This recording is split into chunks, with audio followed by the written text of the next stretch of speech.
चलिए एक बार फिर से पीवाईक्यू के अंदर अपन आए हैं और पीवाईक्यू के अंदर जो है हम लोगों का आज का जो पेपर आने वाला है वो है ग्रुप पीसीबी वाला, है ना, जो 25 मई के दिन पेपर आया था। शिफ्ट 3 होने वाली है जिसमें अपन केमिस्ट्री को डिस्कस करने वाले हैं। ठीक है, तो मैं राकेश नागर MGCI के डिजिटल प्लेटफॉर्म पर एक बार फिर से सभी का वेलकम करता हूं। ठीक है, तो चलिए स्टार्ट करते हैं आज, है ना, स्टार्ट करते हैं जिसमें सबसे पहला जो क्वेश्चन होने वाला है उसके बारे में बात करते हैं, है ना।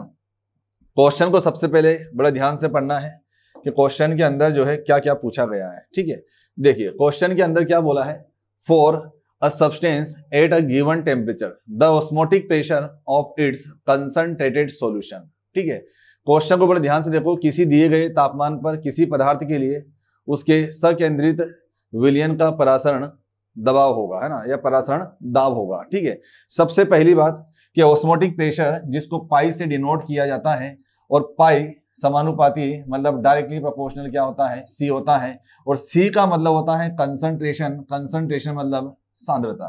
जितना ज्यादा कंसंट्रेशन होगा हम बोलेंगे ऑस्मोटिक प्रेशर जो है उतना ही ज्यादा होगा।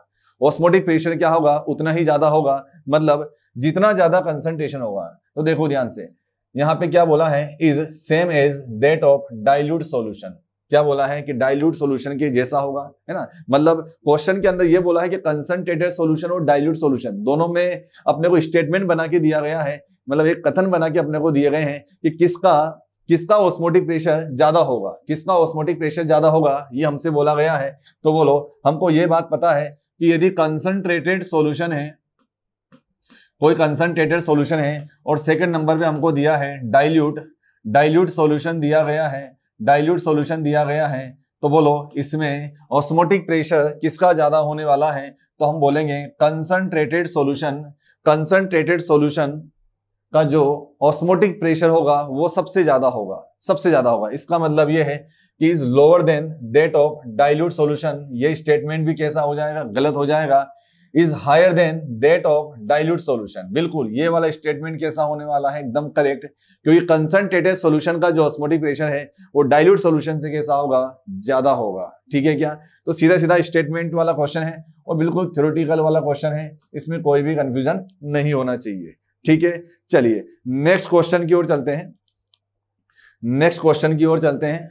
अगला जो क्वेश्चन हमारे पास आने वाला है, क्वेश्चन को देखेंगे ध्यान से देखेंगे। The synthesis of alkyl fluoride, है ना, is best accomplished by the following reaction, है ना। मतलब अपने को बोला है कि अल्काइल फ्लोराइड जो है ना, अल्काइल फ्लोराइड कब बनेगा, है ना। अल्काइल फ्लोराइड के बारे में बोला गया है कि RF जो है ये कब बनने वाला है ना। तो RF बनाने की एक ही मेथड होती है जिसको हम बोलते हैं स्वाट रिएक्शन।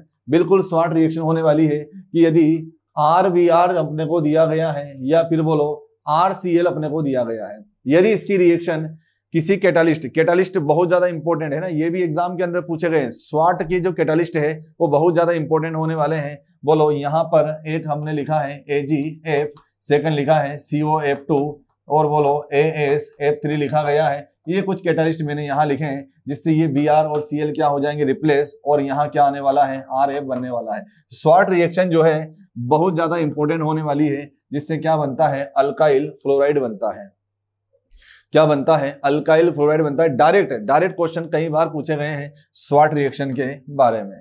ठीक है, चलिए फिर नेक्स्ट क्वेश्चन की ओर यदि अपन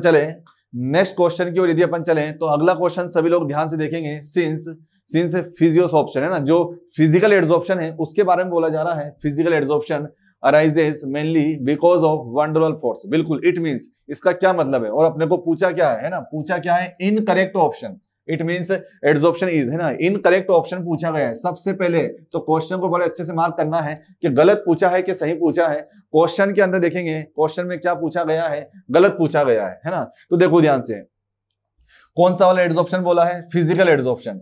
क्या फिजिकल एड्सॉर्प्शन जो है नॉन स्पेसिफिक इन नेचर होता है? तो ध्यान देंगे, बिल्कुल ये वाला स्टेटमेंट कैसा हो गया, करेक्ट हो गया।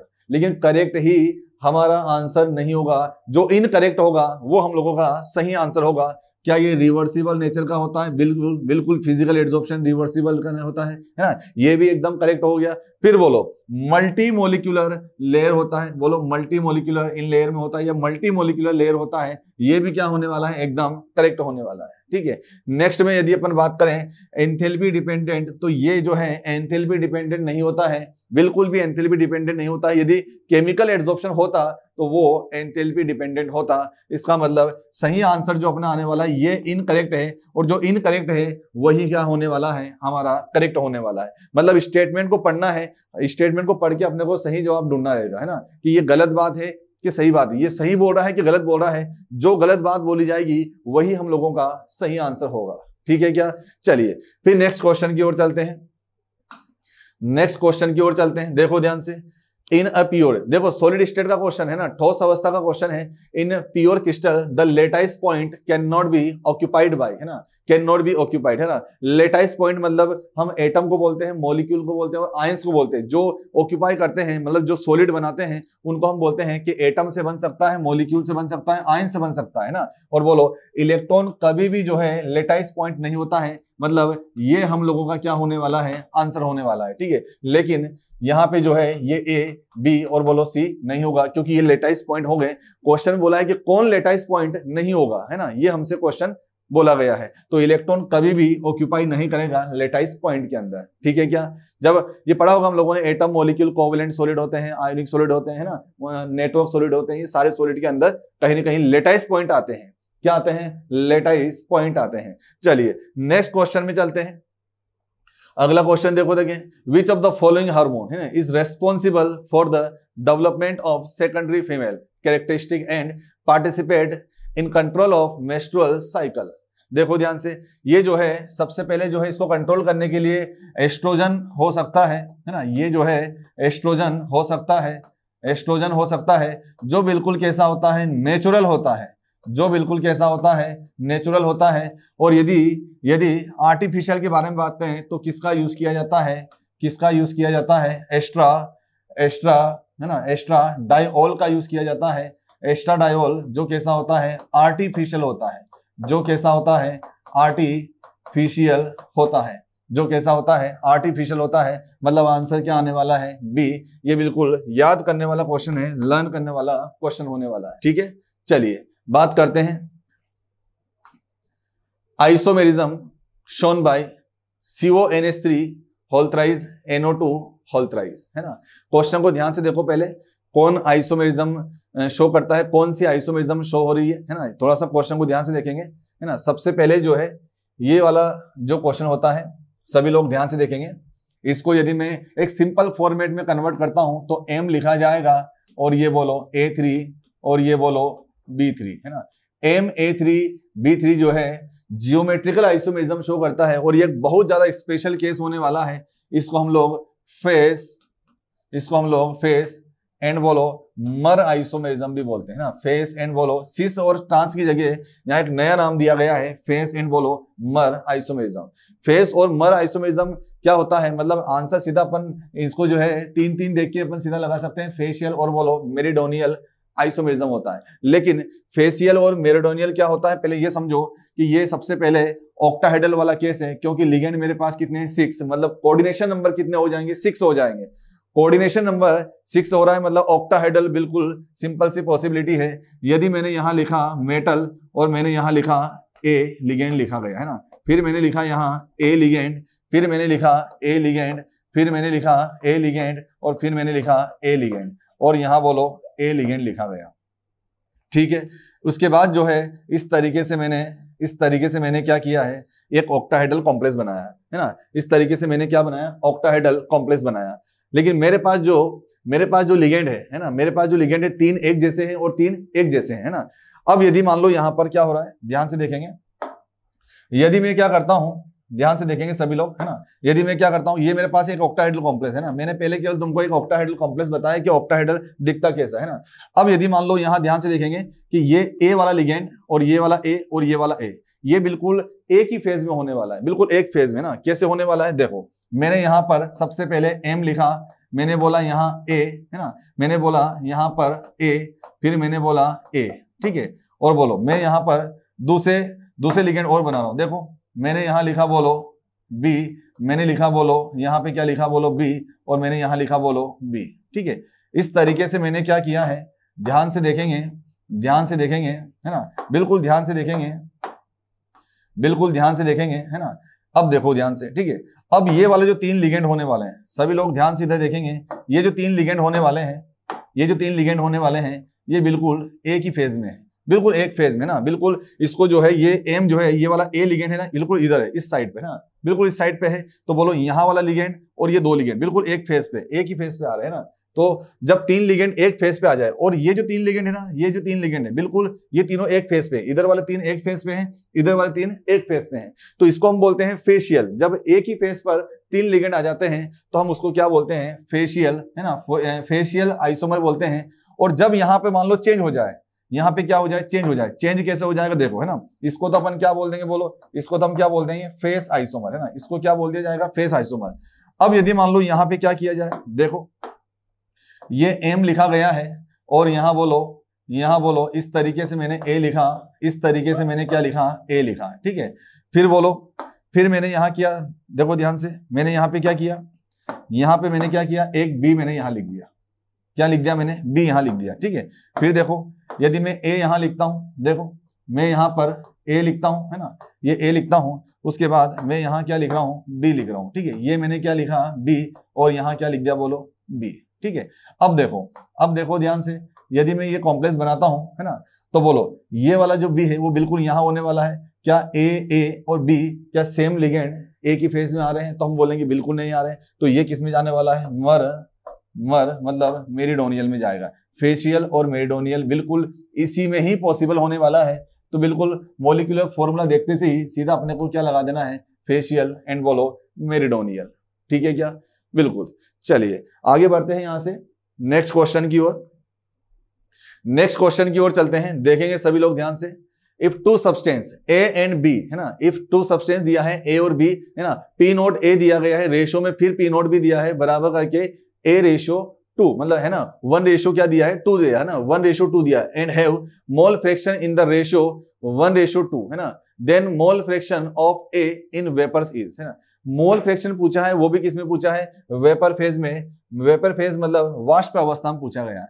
तो जब वेपर फेज में हमसे क्या पूछा जाए, वेपर फेज में हमसे क्या पूछा जाए, मोल फ्रैक्शन, तो उसको y से डिनोट किया जाता है, y से प्रदर्शित किया जाता है। तो y इज इक्वल टू होगा फॉर्मूला PA अपॉन में क्या होने वाला है, PT होने वाला है। PA अपॉन में क्या होगा, PT होगा। देखो ध्यान से, है ना, ये पार्शियल प्रेशर ऑफ A है, और PT मतलब टोटल वेपर प्रेशर हो जाएगा। बोलो अब इसके बाद जो है यदि PA को ओपन किया जाए तो क्या P नोट A, और बोलो क्या ये XA हो जाएगा, बिल्कुल। इसके बाद बोलो यदि इसको ओपन किया जाए तो बोलो PA प्लस क्या हो जाएगा, PT, टोटल वेपर प्रेशर, बिल्कुल ऐसे लिखा जाता है। फिर बोलो देखिए P नोट A, और फिर बोलो XA हो जाएगा, और फिर बोलो P नोट A, और बोलो XA होगा, फिर बोलो P नोट B, और फिर क्या होगा, बोलो XB होगा, ठीक है। चलिए यहां तक तो फॉर्मूला अपने को समझ में आता ही है। अब P नोट A और XA क्या होने वाला है, ठीक है। तो P नोट A और P नोट B दोनों का रेशियो अपने को दिया है 1 और 2 रखना है, सीधा सीधा बोलो। तो YA इज इक्वल टू क्या होने वाला है, तो है ना, P नोट A की जगह क्या रखा जाएगा, 1, है ना, 1 रखा जाएगा। इसके बाद बोलो मोल फ्रैक्शन का रेशियो, बोलो, है ना, मोल फ्रैक्शन का रेशियो, तो A के मोल कितना हो गया 1, और B का मोल कितना हो गया, बोलो 2, है ना, B का मोल कितना हो गया, बोलो 2। इतना तो अपने को समझ में आता ही है। B का मोल क्या हो गया, बोलो 2, है ना, इतना तो अपने को समझ में आता ही है, ठीक है। चलिए ये कितना हो जाएगा, बोलो 2 हो जाएगा, ठीक। चलो अब बताओ ए का मोल फ्रैक्शन कितना रखा जाएगा, तो ए का मोल ऊपर रखा जाएगा, डिवाइड में बोलो टोटल मोल रखा जाएगा, डिवाइड में बोलो, फिर बोलो P नोट A कितना है 1, फिर बोलो क्या लिखा जाएगा 1/3, फिर प्लस बोलो, है ना, P नोट भी कितना दिया, बोलो P नोट भी यहाँ दिख रहा अपने को, बोलो कितना दिया है 2, है ना, 2 इंटू बोलो, फिर बोलो XB कितना रखा जाएगा, तो B के मोल कहाँ रखे जाएंगे, ऊपर, और बोलो डिवाइड में टोटल मोल, ठीक है। चलिए अब यहां से यदि अपन आगे सोल्व करें, तो बोलो YA लिखा जाएगा, फिर बोलो क्या 1/3 हो जाएगा, ये 1/3 हो जाएगा, डिवाइड में बोलो क्या 1/3, और प्लस बोलो 4/3, बिल्कुल क्या हो जाएगा 4/3 हो जाएगा। यदि यहां से आगे अपन कंटिन्यू करते हैं तो YA इज इक्वल टू, बोलो क्या मैं यहां पर एलसीएम ले सकता हूं, तो बोलो एलसीएम कितना हो जाएगा 3, बोलो एलसीएम कितना हो जाएगा 3, है ना, तो बोलो यहाँ आएगा 1, है ना, और बोलो यहाँ क्या आएगा, बोलो 4, यहाँ आएगा 1, और यहाँ बोलो 4, है ना। एलसीएम लेना नहीं सिखाया जाएगा, एलसीएम अपने को आता है ना, लघुत्तम जिसको अपन बोलते हैं, ठीक है। वो एक क्वेश्चन दिया है, इसमें अपने को मैच करना है कि इसके साथ में कौन आएगा, इसके साथ में कौन आएगा। क्वेश्चन बड़ा आसान है ना, समझने की कोशिश करेंगे, ठीक है। देखो ध्यान से, सबसे पहले हाइब्रिडाइजेशन मतलब संकरण या स्ट्रक्चर निकालना, मतलब संरचना निकालने के लिए एक शॉर्टकट ट्रिक अपन लगाते हैं। सबसे पहले इलेक्ट्रॉन पेयर निकाला जाता है। क्या निकाला जाता है? Electron pair.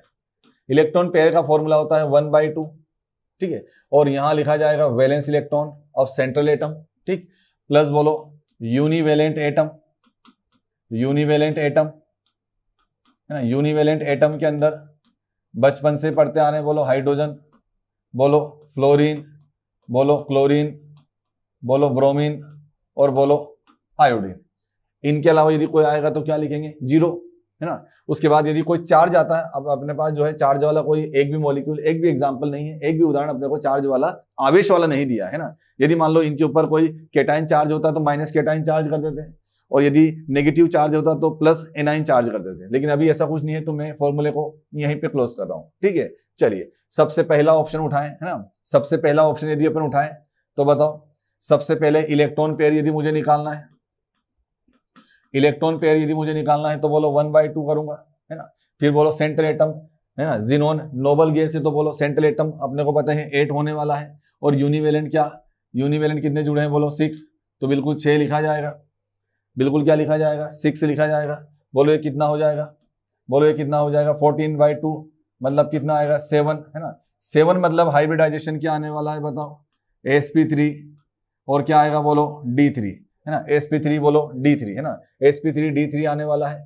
अब बताओ यहाँ पे यदि लोन पेयर है ना, sp3 d3 कहाँ दिख रहा है? तो बोलो sp3 d3 तो बस यही दिख रहा है ना। तो बिल्कुल अपने को ए का फर्स्ट आने वाला है ना। यहीं पे अपने को क्लियर हो गया, है ना। स्ट्रक्चर तक नहीं भी जाएंगे तो भी कोई दिक्कत नहीं, है ना। यहीं पे अपने को क्लियर है कि sp3 d3 एक ही ऐसा ऑप्शन है। बोलो एक ही ऐसा ऑप्शन है, मतलब ए का क्या आएगा? फर्स्ट आएगा। क्वेश्चन को टारगेट करना सीखो। ए का फर्स्ट बोलो यहाँ पे, मतलब सी और बोलो डी तो बिल्कुल भी नहीं आएगा। सी और बोलो डी तो बिल्कुल भी नहीं आएगा, ठीक है। मतलब ए और बी में से ही कोई एक आने वाला है, ठीक है। और चेक कर लो, है ना, और चेक कर लो, क्वेश्चन को सोल्व करने का तरीका समझो और चेक कर लो। मैंने बोला बोलो XeO3, है ना, मैंने बोला बोलो XeO3, सेकंड नंबर का चेक कर लो, है ना। तो बोलो यहाँ पे यदि अपन इलेक्ट्रॉन पेयर निकाले फिर से एक बार और, तो बोलो इलेक्ट्रॉन पेयर कैसे निकाला जाएगा? वही क्या किया जाएगा? एक बार फिर से 1/2 किया जाएगा, 1/2 किया जाएगा। बोलो और बोलो इलेक्ट्रॉन, है ना, वैलेंस इलेक्ट्रॉन बोलो कितना होगा? 8, और फिर क्या लिखा जाएगा? 0। क्यों 0 लिखा? क्योंकि यूनिवेलेंट एक भी नहीं है, ऑक्सीजन तो डाइवेलेंट होता है। 0 लिखा जाएगा। बोलो इनमें से कोई आएगा तो लिखा जाएगा, वरना नहीं लिखा जाएगा। बोलो 1/2 इंटू बोलो 8 कितना हो जाएगा? 4 मतलब बोलो sp3 हो जाएगा। तो बोलो sp3 कहीं दिख रहा है क्या? बिल्कुल, ये तो बहुत सिंपल सी बात हो गई। बोलो बी का क्या हो जाएगा? थर्ड। बी का थर्ड बोलो यहीं पे आ रहा है, यहां नहीं आ रहा, मतलब आंसर क्या हो जाएगा? ए। ये भी खत्म हो गया। 2 ऑप्शन चेक करने से ही अपना काम हो जाएगा, है ना। बहुत सिंपल सा क्वेश्चन है ना। मतलब अपने को जो कंफर्म है 2 को चेक करो वो बिल्कुल ऑप्शन में लग जाओ। सबको सोल्व करने की जरूरत नहीं है, एग्जाम में इतना टाइम नहीं मिल पाएगा, ठीक है। कभी कभी तो एक को मिलाएंगे तो ये आंसर आ जाएगा, एक को मिलाने से आंसर आ जाएगा, दूसरे को तक अपने जाने की जरूरत नहीं पड़ेगी, ठीक है। चलिए नेक्स्ट क्वेश्चन की ओर चलेंगे। नेक्स्ट क्वेश्चन की ओर चलो, है ना। On the basis of the information available from the reaction, है ना। बोलो अपने को रिएक्शन दी गई है ना, और कुछ इंफॉर्मेशन भी अपने को दी गई है ना। फेराडे एफ मतलब होता है फेराडे 96500, है ना, कूलम पर मोल, ठीक है। The minimum EMF required to carry the electrolysis of Al2O3, है ना, एल्यूमिना दिया गया है ना। बोलो 96500, है ना, बिल्कुल ऐसा अपने को दिया गया है, ठीक है। अब देखो ध्यान से देखो, अपने को ईएमएफ पूछा है और अपने को गिब्स फ्री एनर्जी भी दी गई है ना। अब सबसे पहले क्वेश्चन को पढ़ के, है ना, एकदम से फॉर्मूला दिमाग में क्लिक नहीं होता है, फॉर्मूला एकदम दिमाग में क्लिक नहीं होता है। तो सबसे पहले जो डेटा अपने को दिया गया है उस डेटा की बेस पर दिमाग में फॉर्मूले को घुमाएंगे कि फॉर्मूला आखिर में कौन सा लगेगा, कि यहाँ पे क्या पूछा है और क्या दिया है, उसके बेस पे अपने को फॉर्मूला निकालना है। क्योंकि इलेक्ट्रोकेमिस्ट्री का क्वेश्चन है, इलेक्ट्रोकेमिस्ट्री के अंदर गिब्स फ्री एनर्जी और ईएमएफ का कोई ना कोई रिलेशन जरूर पढ़ा होगा, है ना। तो बोलो यहाँ पे फॉर्मूला अपने पास आता है, बताओ देखिए फॉर्मूला अपने पास क्या आता है? देखो ध्यान से, अपने पास जो फॉर्मूला आता है, देखो डेल जी नोट लिखा जाएगा minus NF E naught cell. E naught cell ही क्या होता है? ईएमएफ होता है ना। ई नोट सेल को अपन क्या बोलते हैं? ईएमएफ बोलते हैं, ठीक है। सबसे पहले देखो, यदि मुझे ई नॉट सेल पूछा गया है तो मैं फॉर्मूला क्या लिखूंगा बोलो, मैं फॉर्मूला क्या लिखूंगा, ये डेल जी नॉट जो जूल में होगा है ना, बोलो फिर उसके बाद माइनस एन एफ लिखा जाएगा। ठीक है, चलिए तो ई नॉट सेल है ना, ई नॉट सेल यदि मुझे पूछा गया डेल जी की वैल्यू बताओ, देखिए माइनस 827 किलो जूल पर मोल दिया है ना, तो बोलो यहां लिखा जाएगा माइनस 827 किलो को जूल में कन्वर्ट करेंगे तो बोलो 1000 और ये हो जाएगा जूल में। ठीक है, अब इसके बाद मुझे किसकी जरूरत है बोलो, फेराडे, फेराडे तो मुझे दिया है बोलो 96 बोलो 500 है ना, माइनस माइनस से माइनस तो खत्म हो जाएगा आगे है ना। अब मुझे जो जरूरत है वो किसकी जरूरत है, एन की जरूरत है ना।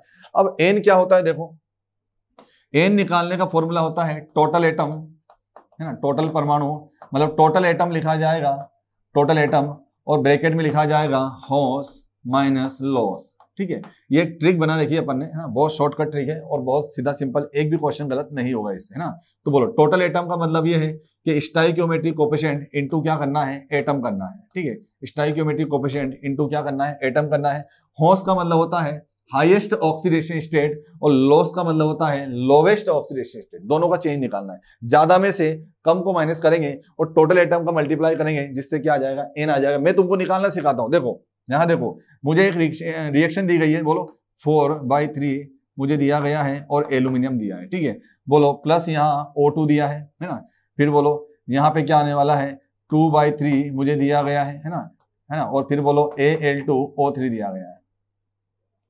एन का एक्चुअल जो मीनिंग होता है, जो सही मतलब होता है एन का मतलब ये कि रिडक्शन में कितने इलेक्ट्रॉन, रिडक्शन में कितने इलेक्ट्रॉन गेन किए जा रहे हैं या ऑक्सीडेशन में कितने इलेक्ट्रॉन दान किए जा रहे हैं। ठीक है, वही क्या होता है एन। तो किसी भी एक एलिमेंट में कितना चेंज हो रहा है, या तो ऑक्सीजन से निकाल लो या एल्यूमिनियम से निकाल लो। ठीक है, तो बोलो सबसे पहले जो है अपन एन निकालते हैं। एन निकालने से पहले ऑक्सीडेशन स्टेट यदि मैं लिखता हूं तो एल्यूमिनियम की ऑक्सीडेशन स्टेट क्या आ रही है 0, और यदि यहां एल्यूमिनियम की ऑक्सीडेशन स्टेट देखी जाए तो वो क्या आएगी बोलो +3 आएगी। ठीक है, अब मुझे यहां एन निकालना है, तो एन निकालने का तरीका क्या होगा, टोटल एटम। तो टोटल एटम कितना बोलो 4/3, यहां से निकालना अपने को, बोलो 4/3 इंटू क्या लिखा जाएगा 1 लिखा जाएगा, और फिर बोलो है ना 4/3 और एल्यूमिनियम एटम कितना है एक ही है तो बोलो 1 लिखा जाएगा। इसके बाद हॉस माइनस लॉस करना है, मतलब बोलो 3 माइनस क्या लिखा जाएगा 0, बोलो यहाँ 3 से 3 क्या हो जाएगा खत्म। इसके बाद n इक्वल टू क्या आ जाएगा 4, n इक्वल टू क्या आ जाएगा बोलो 4, और बोलो यहाँ मल्टीप्लाई किससे किया जाएगा 4 से है ना। जब इस वैल्यू को है ना बोलो यहाँ से बोलो तक यहाँ से यदि मैं माइनस को कैंसिल कर देता हूँ है ना, बोलो 2 0 से 2 0 क्या हो जाएगा कैंसिल आउट, और जब इस वैल्यू को सोल्व किया जाएगा तब उस केस में इसको जब सोल्व करेंगे तो आंसर क्या आने वाला है 2.14 आंसर आने वाला है। आंसर क्या आने वाला है 2.14 आंसर आने वाला है। ठीक है, चलिए यहां तक मेरी बात जो है बिल्कुल सभी को क्लियर हुई होगी है ना, और कंसेप्ट और फॉर्मूला किस तरीके से अपने लगाया है वो बिल्कुल अपने को बात क्लियर हो गई होगी। ठीक है, चलिए नेक्स्ट क्वेश्चन की ओर चलते हैं। नेक्स्ट क्वेश्चन की ओर चलो। The molecular formula of dodeca carbonyl है ना, कार्बोनाइल ट्राई मैग्नीज अपने को दिया है और ऑक्सीडेशन स्टेट 0 है ना। कार्बोनाइल में वैसे भी ऑक्सीडेशन स्टेट क्या होती है 0 होती है। अब देखो क्वेश्चन को कितने सही तरीके से अपने को समझना है, देखो ध्यान से ना। अपने को नाम दिया गया है और फॉर्मूला पूछा है, कितना सिंपल क्वेश्चन पूछा है, कितना सिंपल क्वेश्चन पूछा है। देखो सबसे पहले है ना क्या बोला है डोडेका ना, डोडेका मतलब कितना होता है 12 होता है ना। डोडेका कार्बोनाइल मतलब 12 लिगेंड है। 12 लिगेंड कौन से है कार्बोनाइल के। 12 लिगेंड कहां दिख रहा है बोलो यहां दिख रहा है, और बोलो यहां दिख रहा है, मतलब सी और ए तो क्या हो गया खत्म हो गया, ए और सी क्या हो गया खत्म हो गया। इसके बाद जो है बोलो क्या बोल रहा है ट्राई मैग्नीज, क्या बोला है ट्राई मैग्नीज। 3 मैग्नीज कहां दिख रहा है बताओ है ना, 3 मैग्नीज कहां दिख रहा है बताओ। 3 मैग्नीज यहाँ 2 है और यहाँ बोलो 3 है, ये बोलो बी आंसर हो जाएगा बॉम्बे है ना। क्या आंसर हो जाएगा बॉम्बे, बी अपना आंसर हो जाएगा। कितना सिंपल क्वेश्चन है, मतलब 1-2 ऑप्शन तो ऐसे ही खत्म हो रहे हैं। पहले ऑप्शन को हटाना सीखो, उसके बाद 1-2 जब बचेंगे तो और सिंपल हो जाएगा क्वेश्चन। ठीक है क्या, चलिए नेक्स्ट क्वेश्चन की ओर चलेंगे। देखो ध्यान से, most effective electrolyte for the coagulation Fe2O3 dot बोलो H2O Fe। अच्छा कितना सिंपल क्वेश्चन, देखो यार कितना सिंपल क्वेश्चन है ये। देखो बोलो सबसे पहले तो ये है ना, ये हाइड्रोक्साइड वाला होना है ना, हाइड्रोक्साइड मतलब FeOH होल थ्राइस भी हो सकता है। इसको बोलो बिल्कुल इस तरीके से लिखा जा सकता है, और ऐसा लिखा गया है इसका मतलब ये है कि ये पॉजिटिव कोलाइडल पार्टिकल है।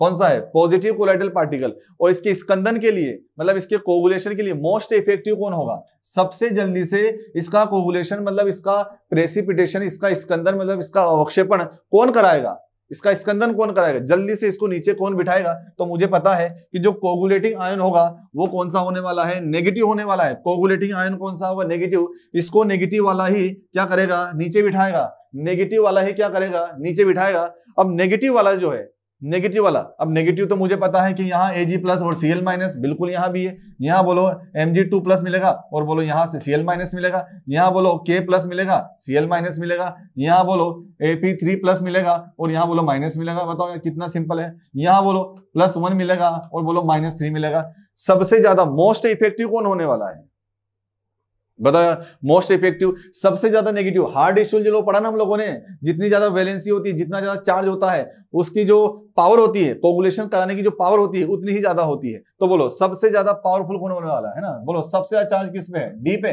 तो बोलो मोस्ट इफेक्टिव कौन होगा, डी होगा। मतलब आंसर जो होने वाला है बोलो बी, है ना। बी मतलब डी ओनली, बी मतलब बॉम्बे, बॉम्बे मतलब डी ओनली। एक अकेला ऐसा है जो सबसे ज्यादा इफेक्टिव होने वाला है। ठीक है क्या, यहां तक मेरे हिसाब से सभी को बात क्लियर हो गई होगी। कोलाइडल सॉल्यूशन मतलब सरफेस केमिस्ट्री का ये क्वेश्चन होने वाला है, सरफेस केमिस्ट्री का ये क्वेश्चन होने वाला है। नेक्स्ट बात करेंगे, देखो ऑर्गेनिक केमिस्ट्री का क्वेश्चन आया और कितना सिंपल क्वेश्चन है, देखो ध्यान से ना। सबसे पहले है ना, सबसे पहले मैं यहां पर इसको एक बार फिर से लिखूंगा, है ना। एक बार फिर से देखो ध्यान से, एक बार फिर से देखो, CH3 लिखा गया है ना। क्वेश्चन को ध्यान से देखो, CH3 और बोलो CH लिखा गया है, फिर बोलो CH3 लिखा गया है ना। फिर बोलो ये बोलो CH और ये बोलो OH लिखा गया है। फिर बोलो यहाँ क्या लिखा है, CH3 लिखा गया है और रिएक्शन करवा के दी गई, बोलो किसके साथ में, HBr के साथ में, है ना। बिल्कुल ये लुकास रिएजेंट जैसी रिएक्शन कराई थी ना, इसमें जब HBr है ना, सब्स्टिट्यूशन रिएक्शन होने वाली है। कौन सी रिएक्शन है, सब्स्टिट्यूशन। अब बताओ यहाँ पर सबसे पहली बार इसमें क्या बनेगा, कार्बोकेटाइन बनेगा इसमें, है ना। इसमें क्या बनेगा, कार्बोकेटाइन। सीधा शॉर्टकट यदि अपन चले तो सबसे पहले अपन ने OH माइनस को क्या किया था, बाहर किया था। तो बोलो यहाँ पे क्या बनने वाला है, यहाँ क्या बनने वाला है, बोलो CH3 और फिर बोलो CH लिखा जाएगा, कार्बोकेटाइन बनेगा। उसके बाद बोलो क्या बनने वाला है, CH3। बिल्कुल ऐसे ही बनेगा, बिल्कुल ऐसे ही बनने वाला है। बताओ बिल्कुल ये बनने वाला है। लेकिन जैसे ही कार्बोकेटाइन बनता है तो रीअरेंजमेंट होता है। क्या होता है, रीअरेंजमेंट। जब कार्बोकेटाइन बनता है रीअरेंजमेंट पॉसिबल है तो पहले रीअरेंजमेंट कराना है, उसके बाद ही अपने को अगला न्यूक्लियोफाइल लगाना है। ठीक है, मतलब पहले यहाँ पे मैकेनिज्म समझे तो H प्लस और Br माइनस होता है। ये क्या करता है, OH माइनस को बाहर खींच लेता है और Br माइनस अगली स्टेप में, पहली स्टेप में क्या बनता है, कार्बोकेटाइन बनता है। और फिर अगली स्टेप में क्या होने वाला है, Br माइनस मतलब न्यूक्लियोफाइल अटैक करने वाला है। लेकिन पहले यदि रीअरेंजमेंट हो रहा है, अब रीअरेंजमेंट के अंदर बोलो क्या हाइड्राइड शिफ्ट हो जाएगा, बोलो हाइड्राइड शिफ्ट होगा। तो बोलो यहाँ पे क्या होने वाला है, CH3 और बोलो यहाँ कार्बन और यहाँ बोलो क्या आएगा, CH3 और यहाँ बोलो CH2 और ये बोलो क्या हो जाएगा, CH3 और ये कार्बोकेटाइन यहाँ आ गया। बताओ यार अब जो है, अब कौन अटैक करेगा, Br माइनस। अब अटैक कराओ उसको, है ना। अब अटैक कराओ, देखिए अब कहाँ अटैक कर जाएगा, यहाँ अटैक कर जाएगा। बोलो जैसे अटैक होगा तो बताओ ध्यान से, CH3 और ये बोलो C और यहाँ क्या हो जाएगा Br और यहाँ बोलो क्या हो जाएगा CH3 और ये बोलो CH2, ये बोलो CH3। बताओ ये ऑप्शन अब कहाँ पे दिख रहा है अपने को, ध्यान से देखो पहले। ये ऑप्शन अपने को कहाँ दिख रहा है, देखेंगे ध्यान से। क्या पहले ऑप्शन में ऐसा कुछ दिख रहा है क्या, पहले ऑप्शन में ऐसा कुछ दिख रहा है क्या, नहीं दिख रहा। बताओ यार, पहले ऑप्शन में नहीं दिख रहा है। और देखो ये फोर्थ वाला ऑप्शन बिल्कुल ऐसा वैसे ही है, फोर्थ वाला ऑप्शन बिल्कुल ऐसा वैसे ही, देखो ध्यान से, है ना। तो आंसर क्या हो जाएगा, फोर्थ हो जाएगा, है ना।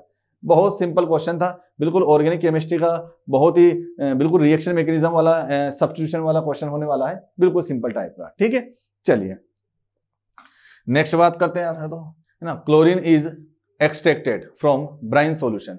क्लोरीन को नमकीन पानी से, मतलब जो NaCl का पानी होता है ना, जो समुद्र के अंदर मिलता है, ब्राइन सॉल्यूशन बोलते हैं, उससे क्लोरीन को कैसे निकालते हैं। ठीक है, तो ब्राइन मतलब अपने को पता है कि समुद्र के पानी के अंदर बोलो, है ना। पहले तो समुद्र के पानी से जब अपन क्लोरीन को बाहर करते हैं तो इलेक्ट्रोलाइटिक प्रोसेस अपन यूज में लेते हैं ना। इलेक्ट्रोलाइटिक मतलब एनोड लगाएंगे, कैथोड लगाएंगे और इलेक्ट्रिसिटी पास करेंगे, है ना। तो बोलो वैसे सीधा सीधा देखा जाए तो ऑक्सीडेशन से ही अपना आंसर आ जाता है ना, ऑक्सीडेशन से ही होता है। लेकिन फिर भी अपन समझने की कोशिश करते हैं ना कैसे होता है ना। NaCl जब टूटेगा पानी के अंदर तो बोलो Na प्लस और बोलो क्या होगा, Cl माइनस। जब वाटर टूटेगा, है ना, पानी जब टूटेगा तो बोलो H प्लस और बोलो क्या होगा, OH माइनस। ठीक है, ये वाले दोनों कहां जाने वाले हैं, कोई मुझे बता सकता है, बोलो ये कहां जाएंगे, कैथोड पर। ये कहाँ जाएंगे कैथोड पर, और ये कहाँ जाने वाले हैं बोलो एनोड पर। अब हमको पता है कि इनमें से कौन जीतता है कौन हार जाता है ना। तो बोलो एनायन में तो अपने को पता है कि यहाँ जो जीतने वाला है ना, बिल्कुल ऑर्डर अपनी कॉपी के अंदर लिखा हुआ है, कौन जीतेगा बोलो Cl माइनस जीतेगा ना, कौन जीतने वाला है Cl माइनस, और यहाँ कौन जीतेगा बोलो H प्लस, यहाँ कौन जीतेगा बोलो H प्लस। ठीक है, बिल्कुल इलेक्ट्रोकेमिस्ट्री के अंदर इलेक्ट्रोलाइटिक सेल के अंदर हम लोगों ने ये पढ़ा है ना। तो बोलो अब यहाँ पे क्या होने वाला है, देखो ध्यान से, एनोड पे क्या होता है बोलो, एनोड पे होता है ऑक्सीडेशन है ना, एनोड पे क्या होता है बोलो ऑक्सीडेशन, एनोड पे क्या होने वाला है ऑक्सीडेशन, और कैथोड पे क्या होने वाला है, कैथोड पर क्या होगा तो हम बोलेंगे रिडक्शन होगा। कैथोड पे क्या होगा, रिडक्शन होगा। बोलो ऑक्सीडेशन, ऑक्सीडेशन का मतलब होता है लॉस ऑफ इलेक्ट्रॉन। कौन जाएगा एनोड पे, कौन जाएगा Cl माइनस, तो Cl माइनस ने अपना इलेक्ट्रॉन डोनेट किया और क्या बना लिया बोलो Cl बना लिया, दूसरा Cl माइनस एक और गया और फिर क्या बना लिया बोलो Cl बना लिया, दोनों ने मिलके बोलो क्या कर लिया, दोनों ने मिलके क्या कर लिया बोलो Cl2 गैस बाहर हो जाएगी, Cl2 गैस क्या हो जाएगी बाहर हो जाएगी। ठीक है, लेकिन यहाँ बोलो यहाँ पे रिडक्शन होता है तो H प्लस जो इलेक्ट्रॉन डोनेट किए गए हैं ना Cl के द्वारा, उनको ये क्या कर लेगा गेन कर लेगा तो H बनेगा, फिर एक और आएगा, ऐसे करके क्या हो जाएंगे दो, और दोनों मिलके क्या बना लेंगे बोलो H2, क्या बना लेंगे H2। तो सॉल्यूशन के अंदर क्या बचेगा NaOH, NaOH है ना, कास्टिक सोडा जिसको अपन बोलते हैं NaOH, मतलब ये एक तरीके से NaOH बनाने की मेथड भी होती है ना, NaOH बनाने की मेथड भी होती है, लेकिन ऑक्सीडेशन से क्लोरीन को हम लोगों ने क्या किया है बाहर किया है ना, किससे, वो भी फ्रॉम ब्राइन से है ना। ब्राइन मतलब एक्वस NaCl को हम क्या बोलते हैं, ब्राइन का मतलब जो है जलीय NaCl, मतलब एक्वस NaCl को क्या बोला जाएगा, एक्वस NaCl क्या कहलाएगा, ब्राइन सॉल्यूशन मतलब ब्राइन कहलाएगा। ठीक है, चलिए नेक्स्ट क्वेश्चन की ओर चलेंगे। नेक्स्ट क्वेश्चन देखो, a solution of copper sulphate can not be stored in zinc vessel because, है ना। सबसे पहले तो बड़े ध्यान से क्वेश्चन को पढ़ो है ना, कॉपर सल्फेट का जो सॉल्यूशन है उसको जिंक में अपन स्टोर करके नहीं रख सकते। मतलब इसका कहने का मतलब ये है कि क्वेश्चन समझो पहले कि जिंक का मेरे पास एक बर्तन दिया है, एक वेसल दिया है, और इसके अंदर जो है मैं कॉपर सल्फेट मतलब CuSO4 को इसके अंदर नहीं रख सकता हूं, बिल्कुल नहीं रख सकता हूं। क्यों ऐसा हो रहा है, क्योंकि जब CuSO4 जिंक के साथ रिएक्शन करता है तो जिंक की रिएक्टिविटी जो है, रिएक्टिविटी के बारे में यदि बात की जाए, रिएक्टिविटी के बारे में यदि बात की जाए तो जिंक की रिएक्टिविटी जो है कॉपर से कैसी होती है, ज्यादा होती है ना। ये इलेक्ट्रोकेमिकल सीरीज हम लोग पढ़ के आए हैं इलेक्ट्रोकेमिस्ट्री के अंदर है ना। इलेक्ट्रोकेमिस्ट्री के अंदर हम लोगों ने वहां SRP का ऑर्डर लिखा था है ना, SRP इनवर्सली प्रोपोर्शनल हम लोगों ने लिखा था कि रिएक्टिविटी ऑफ क्या लिखा जाएगा, मेटल लिखा जाएगा। रिएक्टिविटी क्या लिखा जाएगा, रिएक्टिविटी ऑफ मेटल, मेटल की रिएक्टिविटी के इनवर्सली प्रोपोर्शनल होता है। ठीक है, और हमको ये बात पता है कि यदि कोई ऊपर आता है ना, मतलब इस जिंक और कॉपर के अंदर यदि अपन देखें तो उस इलेक्ट्रोकेमिकल सीरीज के अंदर जिंक कहाँ आता है ऊपर और कॉपर कहाँ आता है नीचे, है ना। जिंक कहाँ आता है ऊपर और कॉपर कहाँ आता है बोलो नीचे आता है ना। तो SRP जो है ऊपर वाले के लिए SRP कैसा होता है, कम होता है ना। ऊपर वाले के लिए SRP कैसा होता है, नेगेटिव में। यदि हमको पता है तो हाइड्रोजन के ऊपर वाले जितने भी होते हैं ना, सबकी वैल्यू कैसी होती है, नेगेटिव में होती है ना। SRP मतलब स्टैंडर्ड रिडक्शन पोटेंशियल या सिंपल रिडक्शन पोटेंशियल बोल दिया ना तो भी वो SRP ही माना जाएगा। अंडरस्टूड है SRP मतलब स्टैंडर्ड रिडक्शन पोटेंशियल या सिंपल रिडक्शन पोटेंशियल बोला है, इसका मतलब वो SRP के बारे में ही बोल रहा है। ठीक है, तो देखो हाइड्रोजन के ऊपर जितने भी एलिमेंट है ना, सबकी वैल्यू किस में होती है, नेगेटिव में, माइनस में होती है। और हाइड्रोजन के नीचे जितने भी होते हैं वो सब किस में होते हैं, पॉजिटिव में होते हैं। ऊपर वाला जो मेटल है ना वो मोस्ट रिएक्टिव होता है, नीचे वाला मेटल जो है कम रिएक्टिव होता है। मतलब अब ध्यान से देखो SRP की वैल्यू कैसी होनी चाहिए, SRP की वैल्यू कैसी होती है ना, SRP की वैल्यू कैसी होनी चाहिए, कम होती है। मतलब जिंक की SRP की जो वैल्यू है ना, देखो रिडक्शन पोटेंशियल है ना, reduction potential of copper is higher than क्या लिखा गया है, जिंक लिखा गया है ना। Reduction potential of copper is higher than zinc, क्योंकि कॉपर के जो रिडक्शन पोटेंशियल मतलब कॉपर का जो SRP है वो जिंक से कैसा होगा, ज्यादा होगा, क्योंकि ऊपर वाला माइनस में है, नीचे वाला किस में है, प्लस में है। तो यदि SRP का ऑर्डर लिखा जाए तो SRP ज्यादा किसका होगा, कॉपर का। कॉपर का SRP ज्यादा है, इसका मतलब उसकी रिएक्टिविटी कैसी, कम, क्योंकि इनवर्सली प्रोपोर्शनल होने वाला है ना। कैसा होने वाला है, इनवर्सली प्रोपोर्शनल। तो कॉपर का SRP कैसा है, ज्यादा, इसीलिए हम बोलते हैं कि इसको जो है इसके अंदर स्टोर करके नहीं रखा जा सकता है, क्योंकि SRP यदि इसका ज्यादा है तो जिंक की रिएक्टिविटी ज्यादा है, और जिंक की रिएक्टिविटी यदि ज्यादा है तो जिंक क्या करेगा, इस कॉपर को यहां से डिस्प्लेस कर देगा। मतलब ये जो ब्लू कलर का जो सोल्यूशन होता है ब्लू कलर का जो सोल्यूशन होता है इसका ब्लू कलर क्या हो जाएगा, डिसअपियर हो जाएगा, गायब हो जाएगा। और यहाँ क्या बनने वाला है, ZnSO4 और कॉपर जो है वो कहाँ बैठ जाएगा, नीचे बैठ जाएगा। मतलब जो अपन ने कॉपर सल्फेट रखा वो तो बचा ही नहीं आया, वो उसमें तो कौन आ गया, जिंक आ गया, और कॉपर कहाँ बैठ जाएगा, नीचे बैठ जाएगा। इसका मतलब ये है कि अपने को जो है क्या करना है, जिंक के बर्तन में कॉपर सल्फेट को नहीं रखना है। बिल्कुल ये सारे रिलेशन अपने को याद रखना है। इलेक्ट्रोकेमिस्ट्री का क्वेश्चन है, इलेक्ट्रोकेमिकल सीरीज के बेस पे क्वेश्चन बना है, ठीक है। चलिए नेक्स्ट क्वेश्चन की ओर चलेंगे, है ना, नेक्स्ट क्वेश्चन की ओर चलेंगे। Which among the following are correctly matched, है ना, बोलो सबसे पहले करेक्ट मैच करना है, करेक्ट मैच करना है। देखो ध्यान से, है ना, सबसे पहले ये बिल्कुल अपने को क्या दिया है, बोलो फिनाइल ग्रुप, है ना, बिल्कुल फिनाइल ग्रुप, है ना। सबसे पहले तो तुमको पता होगा कि जब बेंजीन के ऊपर OCH3 लगाया जाता है ना, तो इसको अपन क्या बोलते हैं, एनिसोल बोलते हैं। क्या बोलते हैं, एनिसोल बोलते हैं। लेकिन जब बेंजीन के ऊपर जो है OC2H5 लगा दिया जाए, OC2H5 मतलब CH2 बोलो CH3, तो इसको हम क्या बोलते हैं, बोलो फिनेटोल।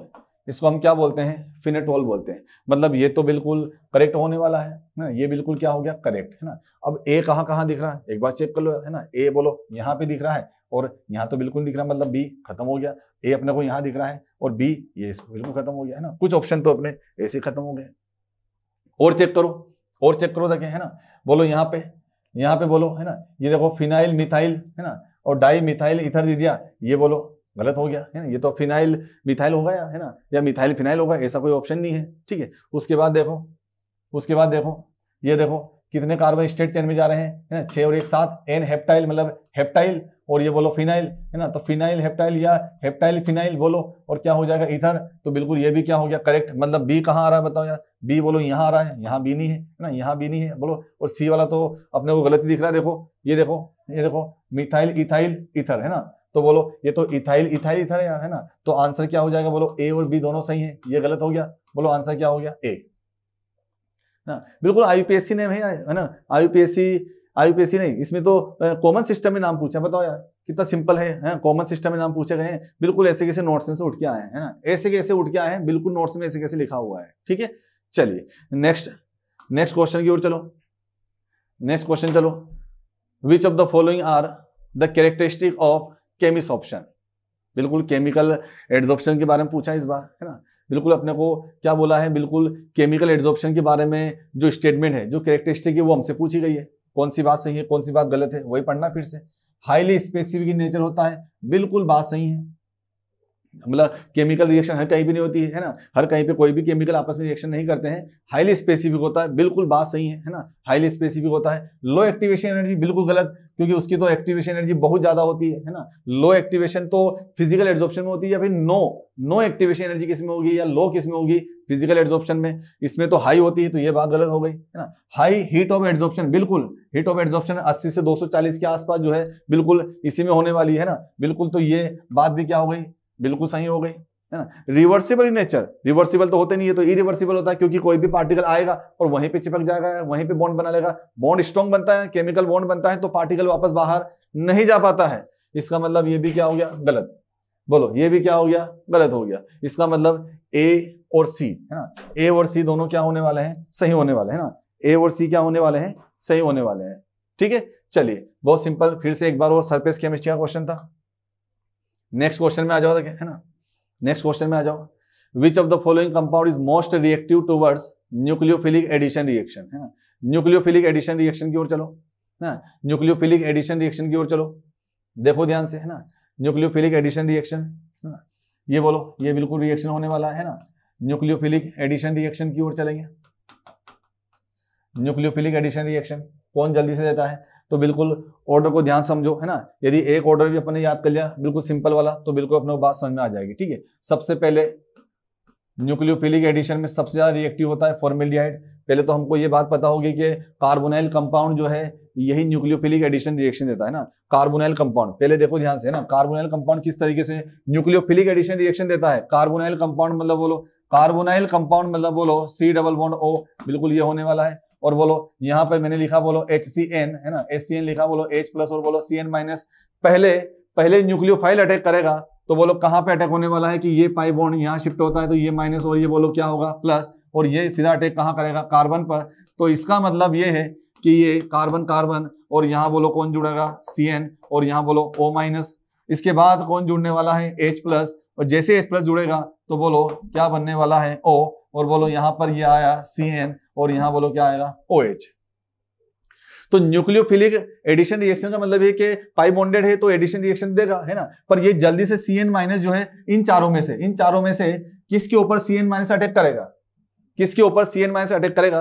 तो इस कार्बन के ऊपर जितना ज्यादा पॉजिटिव होगा, इस कार्बन के ऊपर जितना ज्यादा पॉजिटिव होगा, ये न्यूक्लियोफाइल जो है उतने ही जल्दी से उसके ऊपर क्या करेगा, अटैक करेगा, उसके ऊपर क्या करेगा, अटैक करेगा। तो बोलो सबसे सिंपल तरीका क्वेश्चन को सोल्व करने का, सबसे सिंपल तरीका, यदि मैं यहाँ ऑर्डर लिखता हूं तो बोलो सबसे पहले जो है मैंने यहां लिखा बोलो फॉर्मेल्डिहाइड सबसे ज्यादा रिएक्टिव होता है ना, फॉर्मेल्डिहाइड सबसे ज्यादा रिएक्टिव होगा। उसके बाद जो है एल्डिहाइड होता है, उसके बाद जो है एल्डिहाइड होता है, उसके बाद बोलो कौन होने वाला है, कीटोन होने वाला है ना, उसके बाद बोलो कौन होने वाला है, कीटोन होने वाला है। तो सबसे ज्यादा एल्डिहाइड होता है, तो बताओ यार सबसे ज्यादा एल्डिहाइड में, अच्छा एल्डिहाइड के अंदर भी एलिफेटिक एल्डिहाइड भी होता है और बोलो एरोमेटिक एल्डिहाइड भी होता है। तो पहले कौन सा एल्डिहाइड ज्यादा रिएक्टिव होगा, एलिफेटिक वाला। अब बोलो ये अपना हो गया कीटोन, ये अपना हो गया कीटोन, और ये हो गया अपना एल्डिहाइड, ये हो गया अपना एल्डिहाइड। दो एल्डिहाइड मतलब फर्स्ट और थर्ड में से कोई एक होगा, लेकिन मुझे पता है कि ये एलिफेटिक वाला है और ये बोलो एरोमेटिक वाला है। तो एलिफेटिक वाला जो है ज्यादा रिएक्टिव होता है,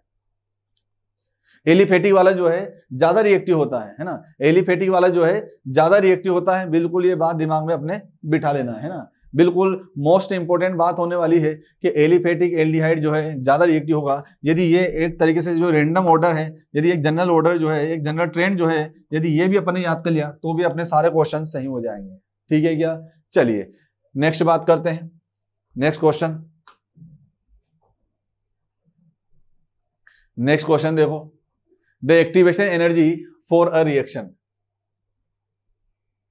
एट अ टेम्परेचर, है ना, टी के, है ना, टी के मतलब टेम्परेचर टी है और के मतलब केल्विन हो जाएगा, के मतलब केल्विन हो जाएगा, was found to be 2.303 RT, है ना, जूल पर मोल।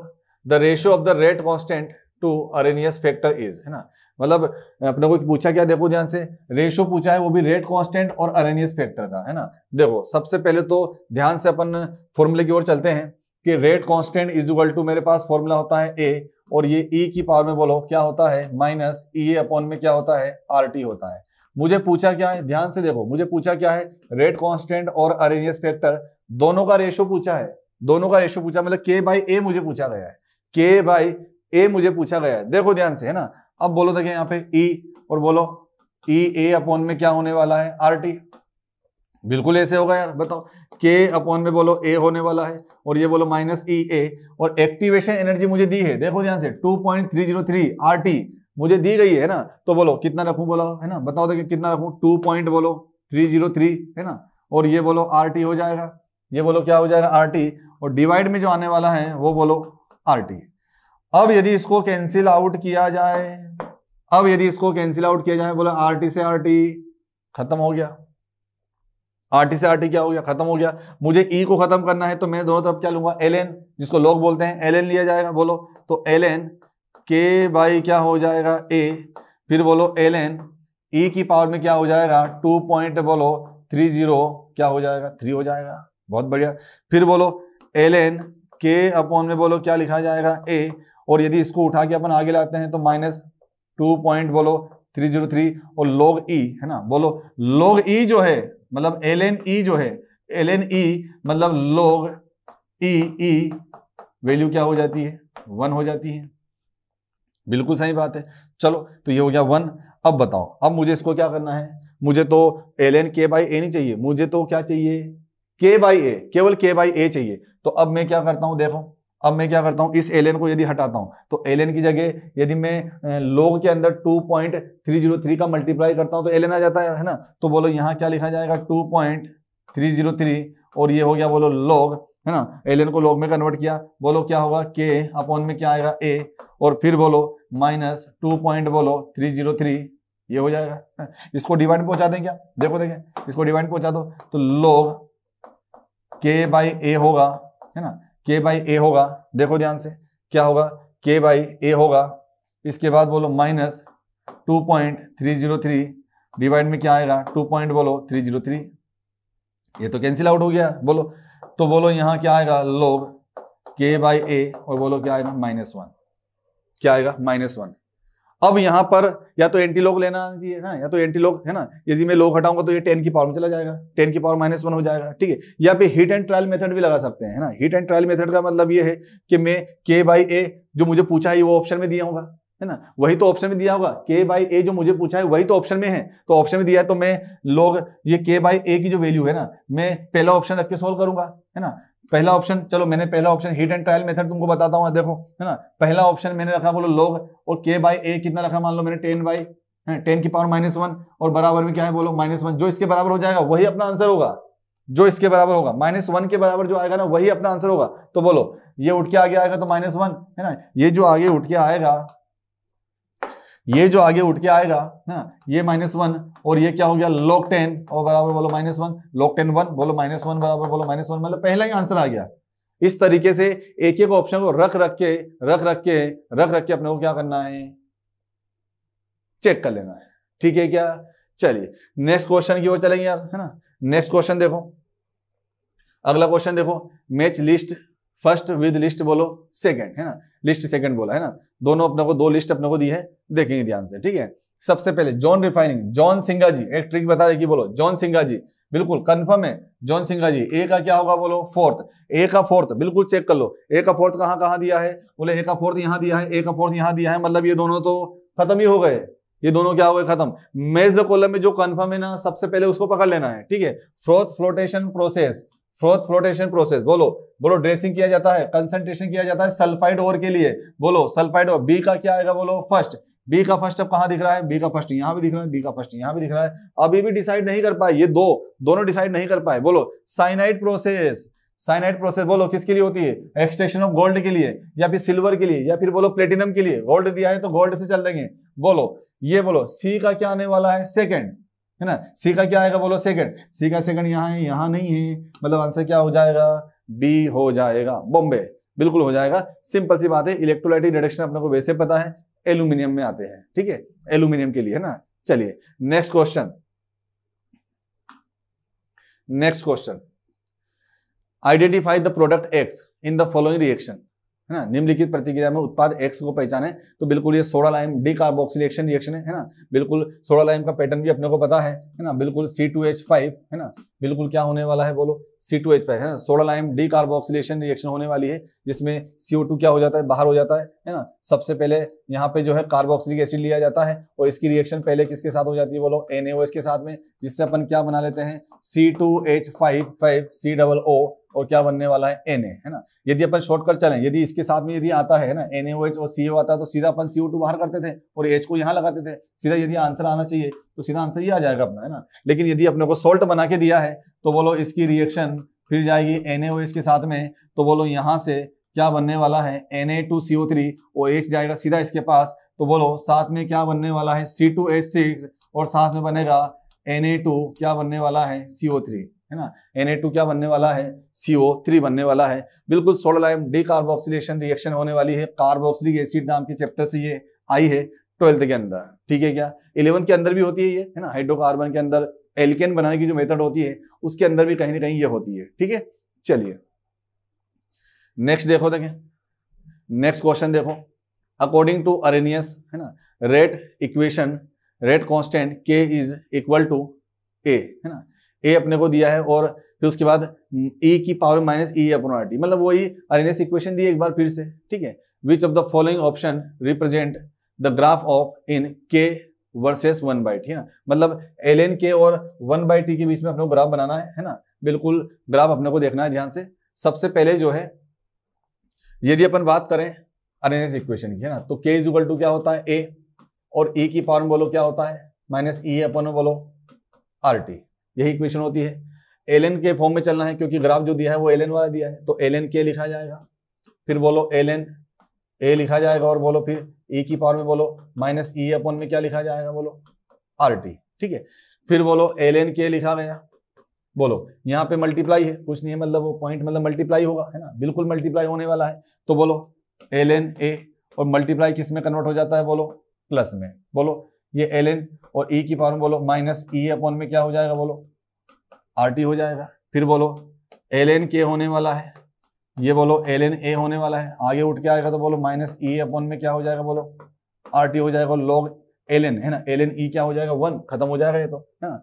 अब बोलो मुझे जो ग्राफ बनाना है वो किस किस के बीच में बनाना है, कोई मुझे बता सकता है ना। ऑप्शन में दिया है बोलो ln k और 1/t, है ना, वहां पे भी दिया है ln k और बोलो 1/t के बीच में ग्राफ बनाना है, ठीक है। तो देखो ध्यान से, ln k और बोलो 1/t, तो 1/t बोलो यहीं पे आ रहा है, ये 1/t, ये बोलो 1/t, ये 1/t, है ना, और ये बोलो क्या होने वाला है ln k। जिन दो वेरिएबल के बीच में ग्राफ बनाया जाता है उसको एक को बोलते हैं x और दूसरे को बोलते हैं बोलो y, है ना। तो बोलो यदि मैं यहाँ ग्राफ बनाता हूँ तो y जो है हमेशा इस एक्सिस पे आता है और x बोलो हमेशा यहाँ पे आता है ना।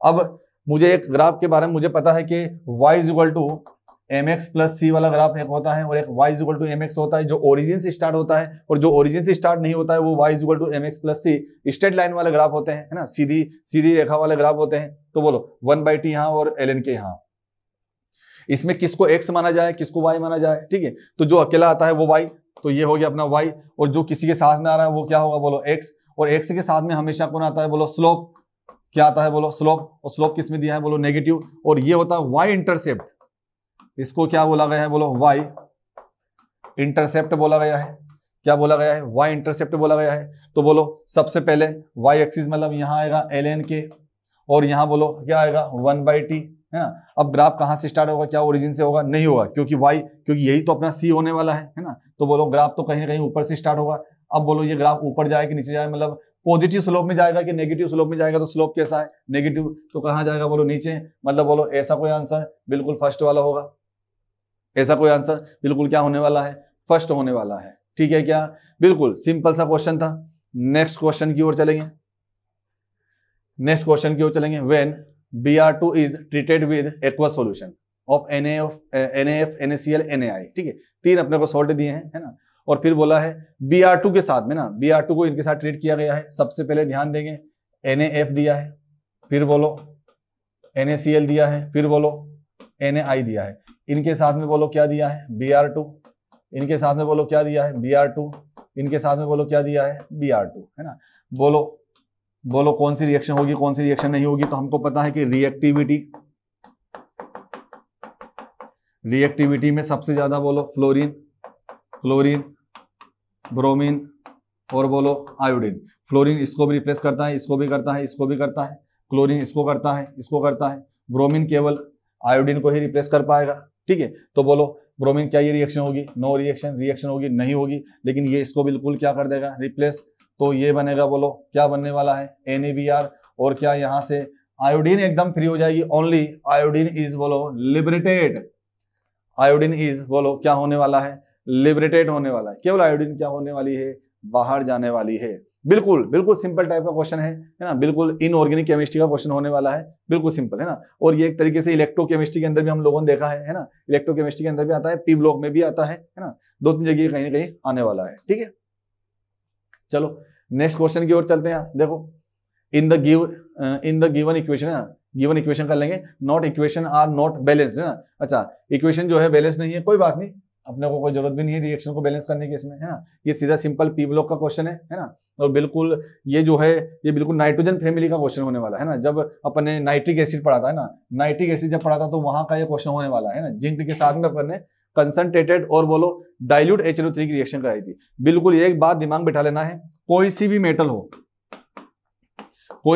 हो, जब रिएक्शन कंसंट्रेटेड HNO3 के साथ हो रही है तो बिल्कुल NO2 बनेगी, है ना, बिल्कुल NO2। जनरली ये मेटल जो है ये डी ब्लॉक एलिमेंट वाली जो है वो मेटल होने वाली है ना। तो बिल्कुल कौन सी गैस जाएगी NO2 गैस जाएगी। लेकिन डाइल्यूट के अंदर है ना, डाइल्यूट के अंदर जो है डाइल्यूट HNO3 यदि बोला गया है तो बोलो NO भी हो सकता है और बोलो N2O भी हो सकता है। लेकिन जब मेटल यहाँ क्या लिया जाए, जिंक लिया जाए, ये भी जिंक है और ये भी क्या है बोलो जिंक है, तो बोलो यहाँ तो बिल्कुल क्या होने वाला कंफर्म है, यहाँ तो कंफर्म क्या होने वाला है NO2, मतलब पहले केस में NO2 है तो NO2 यहाँ भी है, यहाँ भी है और यहाँ भी है, ये तो खत्म ही हो गया, बताओ यार, ये तो खत्म ही हो गया, ठीक है। और दूसरे वाले केस में अब डाइल्यूट बोला है तो डाइल्यूट के केस में अब या तो N2O बनेगा या NO बनेगा, तो बोलो यहाँ तो फिर से NO2 दे दिया तो ये भी खत्म हो गया, बस 2 ही तो ऑप्शन बचे हैं। अब अपने को थोड़ा बहुत तो आइडिया लगाना पड़ेगा, है ना, थोड़ा बहुत तो याद करके जाना ही पड़ेगा, ऐसा नहीं है, ये उनके लिए जो मतलब थोड़ा बहुत तुक्का लगाना चाहते हैं, है ना।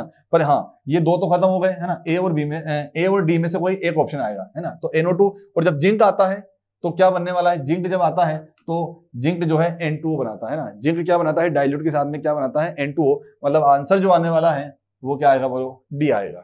याद करने वाला क्वेश्चन है, पी ब्लॉक है ना। इनऑर्गेनिक केमिस्ट्री में बिल्कुल अपने जो याद करने की जो कैपेसिटी है वो ज्यादा होनी चाहिए, है ना। सीधा सीधा क्वेश्चन उठ के आए, ऐसा कैसे एनसीईआरटी से ऐसा कैसे उठ के आए, है ना, एनसीईआरटी का क्वेश्चन है, बिल्कुल सिंपल सा, है ना। चलिए नेक्स्ट चलते हैं, है ना। फिर से अपने को लिस्ट फर्स्ट और लिस्ट सेकंड अपने को दी है, मैच द कॉलम वाला क्वेश्चन है, भयंकर सिंपल क्वेश्चन है ना, बहुत ही ज्यादा सिंपल। अब देखो सबसे पहले want of फैक्टर पूछा है, सॉल्यूशन का क्वेश्चन होने वाला है, want of फैक्टर, है ना। सबसे पहले अपने को यह बात पता है कि यदि कोई स्ट्रॉन्ग इलेक्ट्रोलाइट है ना, यदि कोई स्ट्रॉन्ग इलेक्ट्रोलाइट है, या फिर कंप्लीट क्या हो रहा है, डिसोसिएशन, है ना। कंप्लीट क्या होता है, डिसोसिएशन, ना। कंप्लीट क्या हो रहा है, डिसोसिएशन। जब कंप्लीट डिसोसिएशन होता है ना, तो जो want of फैक्टर जिसको I से डिनोट किया जाता है वो क्या था, N, और N क्या होता है, नंबर ऑफ आयंस। कोई भी एक मॉलिक्यूल कितने आयंस दे रहा है वही क्या होने वाला है, उसका want of फैक्टर। और यदि कंप्लीट क्या हो रहा है बोलो, कंप्लीट क्या हो रहा है बोलो, एसोसिएशन है, एसोसिएशन हो रहा है ना, तो उस केस में want of फैक्टर क्या होगा, 1/n, और n मतलब वो कितने मॉलिक्यूल से मिलके एसोसिएट हो रहा है उसको बोला जाएगा n, है ना। तो देखो सबसे पहले ये बिल्कुल जितने भी सोल्ट है ना, जितने भी स्ट्रॉन्ग एसिड, जितने भी सोल्ट है, वो सब जो है n जितना होता है ना वही उसका want of फैक्टर होता है, क्योंकि सबके सब स्ट्रॉन्ग में जाते हैं और कंप्लीट टूट जाते हैं, पूरी तरीके टूट जाते हैं। तो बोलो कितना, कितने आयंस मिलेंगे, 5, है ना, K4Ap, है ना। तो यहाँ से 4 इधर आएंगे, 1 इधर, बोलो 5, मतलब A का क्या आने वाला है, थर्ड। A का थर्ड देख लो यार, कहाँ कहाँ आ रहा, A का थर्ड यहाँ आ रहा, A का थर्ड यहाँ आ रहा, मतलब ये 2 गायब हो गया पहले ऑप्शन में, है ना। फिर देखो K2SO4 बोलो कितना आएगा, 2 और 1 3, बोलो 3 कहाँ कहाँ है, बोलो फर्स्ट पे आ रहा है। तो B का फर्स्ट चेक कर लो, B का फर्स्ट बोलो, B का फर्स्ट यहाँ भी, B का फर्स्ट अभी भी डिसाइड नहीं कर पाए यार अपन तो, है ना, अभी भी डिसाइड नहीं कर पाए। चलो और आगे बढ़ते हैं, KCl जो सिंपल दिख रहा है उसको चेक करो पहले, कठिन के पीछे क्यों पड़ेंगे, जो सिंपल अपने को दिख रहा है, हो सकता है तीसरा वाला डिसाइड कर दे। KCl बोलो कितना, 2 बोलो यहाँ पे। D का क्या आएगा, D का फोर्थ बोलो, ये तो मतलब आंसर क्या हो जाएगा, A, है ना। और ये बेंजीन के अंदर इस एसिडिक एसिड का क्या होता है, एसोसिएशन होता है, क्या होता है, एसोसिएशन। एसोसिएशन मतलब जुड़ता है, 2 मॉलिक्यूल जुड़ के डाइमर बनाता है ये बेंजीन के अंदर। किसके अंदर, डाइमर, बेंजीन के अंदर डाइमर बनाता है। यदि वाटर में होता तो टूट जाता है, डिसोसिएशन होता है, लेकिन बेंजीन के अंदर एसोसिएशन होता है, डाइमर बनाता है, मतलब इसके अंदर जो है ना एन की जो वैल्यू है वो कितनी होती है, 2, डाइमर मतलब, है ना 2, मतलब इसका want of फैक्टर कितना होगा, 0.5, इसका want of फैक्टर कितना होगा, 0.5 होगा। तो बिल्कुल अपना आंसर तो वैसे 3 को चेक करने से ही आ गया था, है ना, 3 को चेक करने से ही अपना आंसर आ गया था। नेक्स्ट क्वेश्चन की ओर चलेंगे, है। नेक्स्ट क्वेश्चन देखो ध्यान से, नंबर ऑफ कूलम्स, है ना, required for the reduction of 1 मोल, है ना, MnO4 माइनस से Mn2 प्लस की ओर जा रहे हैं, तो कितने कूलम की आवश्यकता होगी। तो अपने को पता है, बताओ, उतना ही फेराडे लगेगा जितना इक्विवेलेंट होता है। और ये निकालने का तरीका बोलो, कितना कूलम, मतलब वही चार्ज ही पूछा जा रहा है, और बोलो फॉर्मूला अपने पास होता है मोल जो दिया गया है, और बोलो इनटू क्या करेंगे, वैलेंसी फैक्टर, कितने इलेक्ट्रॉन का ट्रांसफर हो रहा है, कितना चेंज आ रहा है। तो बताओ सबसे पहले जो है MnO4 माइनस किस में जा रहा है, तो हम बोलेंगे Mn2 प्लस में जा रहा है। बोलो यहाँ ऑक्सीडेशन स्टेट कितनी, +7, यहाँ बोलो कितनी, +2, कितने का चेंज आ रहा है, 5 का। बोलो वैलेंसी फैक्टर कितना हो गया इसका, 5। तो बोलो मोल कितना, 1, ये बोलो कितना हो गया, 5, मतलब कितना फेराडे चार्ज लगने वाला है, 5 फेराडे। और मुझे पता है कि 5 इंटू फेराडे मतलब होता है 96500। जब मल्टीप्लाई करेंगे तो आंसर कितना हो जाएगा, B। मल्टीप्लाई करेंगे तो आंसर कितना हो जाएगा, B। 4.828 इंटू 10 की पावर 5 कूलम, इतना कूलम चार्ज होने वाला है, ठीक है। नेक्स्ट क्वेश्चन की ओर चलते हैं, चलो नेक्स्ट क्वेश्चन की ओर चलते हैं। सबसे पहले, है ना, सबसे पहले देखो ध्यान से, ये देखो सबसे पहले रिएक्शन को देखें तो यहाँ NO2 लगा हुआ है और रिएक्शन कराना है बोलो Br2 के साथ में, है ना, मतलब हमको पता है कि इलेक्ट्रोफिलिक सब्स्टिट्यूशन होने वाला है। क्या होने वाला है, इलेक्ट्रोफिलिक सब्स्टिट्यूशन। तो इसको चेक करो, ये डिसाइड करेगा कि ऑर्थोपेरा डायरेक्टिंग होगा कि मेटा डायरेक्टिंग होगी। तो ये तो -R वाला है, या फिर बोलो -M वाला है, तो ये तो पेरा डायरेक्टिंग होता है कि मेटा होता है कि ऑर्थो होता है, तो हमको पता है ये बात, मेटा डायरेक्टिंग होता है। Br2 सीधा, या Br कहाँ अटैक करेगा, मेटा पोजीशन पे। तो बोलो क्या होने वाला है, ये बोलो मैंने लिखा यहाँ पर NO2, और मेटा पोजीशन पे कौन आ जाएगा, ब्रोमीन। मेटा पोजीशन पे कौन आ जाएगा, ब्रोमीन। अब बोलो ये वाला जो कैटालिस्ट दिया गया है, बोलो SN और बोलो ACl है, NCERT के अंदर ऐसा का ऐसे दिया गया है ये वाला कैटाइस्ट बहुत ज्यादा इंपॉर्टेंट। ये क्या करता है, ये क्या करता है, NO2 को सीधा NH2 में कन्वर्ट करता है, रिडक्शन करवा देता है ना। NO2 को किस में कन्वर्ट करता है, NH2 में कन्वर्ट करता है। इसका मतलब ये है कि यदि आगे अपन रिएक्शन देखें तो यहाँ का जो प्रोडक्ट बनने वाला है वो क्या बनेगा, बोलो NH2, और Br तो Br की जगह है, Br तो Br की जगह है। तो बोलो ये मेटा पोजीशन पे NO2 के साथ, ये बोलो आंसर क्या हो जाएगा, थर्ड। आंसर क्या हो जाएगा, थर्ड हो जाएगा। बहुत सिंपल सा क्वेश्चन था, बिल्कुल ऑर्गेनिक केमिस्ट्री का क्वेश्चन है। 2 स्टेप में रिएक्शन हमसे पूछी गई थी, है ना, 2 स्टेप में रिएक्शन पूछी गई थी। चलिए नेक्स्ट क्वेश्चन की ओर चलते हैं ना। नेक्स्ट क्वेश्चन को देखो, C6H5CHO, है ना, फिर से वही मेज द कॉलम वाला क्वेश्चन है। CH3C triple bond CH HCN I minus, है ना। जो कंफर्म है उसको पकड़ो, फिर से, है ना, जो कंफर्म है उसको पकड़ो। सबसे पहले बोलो, सबसे पहले कंफर्मेशन में कौन कौन जाएगा, तो सबसे पहले ध्यान से देखेंगे I माइनस, है ना। क्या मुझे यहाँ कहीं न्यूक्लियोफाइल और I माइनस का कहीं ना कहीं रिलेशन दिखता है? I माइनस जितने भी नेगेटिव आयन होते हैं वो न्यूक्लियोफाइल में जाते हैं, मतलब D का क्या आता है, थर्ड। बोलो D का थर्ड कहीं दिख रहा है, D का थर्ड तो कहीं जगह दिख रहा होगा, बोलो D का थर्ड। बोलो यहाँ पे नहीं है, यहाँ पे नहीं है, यहाँ पे नहीं है, बस एक ही में आंसर आ गया। बताओ यार, एक ही में आंसर आ गया। कितना सिंपल क्वेश्चन, बोलो एक ही में आंसर आ गया। और हमको ये पता है कि बोलो जब एल्डिहाइड की रिएक्शन 2,4 डाइनाइट्रो, है ना, डाइनाइट्रो फिनाइल हाइड्रोजन के साथ कराते हैं तो बिल्कुल प्रेसिपिटेशन। ये रिएक्शन मैं तुमको बताता हूँ, चलो, है ना। पहली रिएक्शन देखो, ये बिल्कुल ए का क्या होने वाला है, फर्स्ट होने वाला है, ए का फर्स्ट होने वाला है ना। तो देखो C6H5 और बोलो CHO ऐसे होने वाला है। ये बोलो H, है ना, ये बोलो H2N, है ना, और ये बोलो NH, है ना, और ये बोलो फिनाइल, है ना, और ये बोलो NO2, और ये बोलो NO2 ना। इसको बोलते हैं ब्रॉडी रिएजेंट, है ना, और इसका नाम होता है 2,4 डाइनाइट्रो फिनाइल हाइड्रोजन होता है, ये वाला, है ना। ये बिल्कुल टेस्ट देके यहाँ पे बोलो PPT बना देगा। क्या बना देगा, PPT बना देगा। इस तरीके से वाटर मॉलिक्यूल बाहर जाके ये दोनों आपस में जुड़ जाएंगे, ठीक है। और यहाँ बोलो इसके पास एसिटिक हाइड्रोजन होता है, तो बोलो ये टॉलेंस रिएजेंट होता है AgNO3, है ना, बिल्कुल ये इसके साथ रिएक्शन करेगा टॉलेंस रिएजेंट, और सिल्वर क्या बना देगा, बोलो सिल्वर अपना एल्काइनाइड बना देगा, है ना, जिसको यदि एसिटाइलिन होगा तो एसिटिलाइड बोलते हैं, है ना। इस तरीके से रिएक्शन करके ये भी PPT बना देगा। बोलो ये भी क्या बना देगा, PPT। व्हाइट कलर की PPT बनती है यहाँ पे, है ना। बिल्कुल B का क्या होने वाला है, सेकंड, B का सेकंड होगा। फिर बोलो ये बिल्कुल बोलो साइनोहाइड्रिन फॉर्मेशन होगा, है ना, C से फोर्थ वाला, ठीक है। वैसे तो अपना एक को मैच किया तो ये अपना आंसर आ गया था, ठीक है। जो कंफर्म है सबसे पहले उसी को पकड़ना है, जिससे बाकी के कुछ ऑप्शन जो है साइड में हट जाएंगे, ठीक है। नेक्स्ट देखो, mathematical expression for rate of reaction, बिल्कुल। और देखो आगे, rate of reaction for zero order reaction, है ना, जीरो ऑर्डर रिएक्शन, है ना। देखो rate of reaction for zero order reaction. उसके बाद देखो unit of rate constant for zero order reaction is same as that of unit of rate constant for zero order, है ना। के की वैल्यू, के की जो वैल्यू है ना, जोर और रोर दोनों की क्या होती है, सेम। रेट ऑफ रिएक्शन की और जीरो ऑर्डर रिएक्शन के लिए, है ना, के की यूनिट बिल्कुल कैसी होती है, सेम होती है ना। तो देखो unit of rate constant for zero order reaction is same as that of, बोलो रेट ऑफ रिएक्शन, मतलब सी का क्या होगा, फोर्थ होगा। सी का फोर्थ देखो यार, देखें सी का फोर्थ यहाँ पे आ रहा है, सी का थर्ड है, सी का फर्स्ट है। बताओ एक ही बार में आंसर आ गया, ये हो ही नहीं सकता।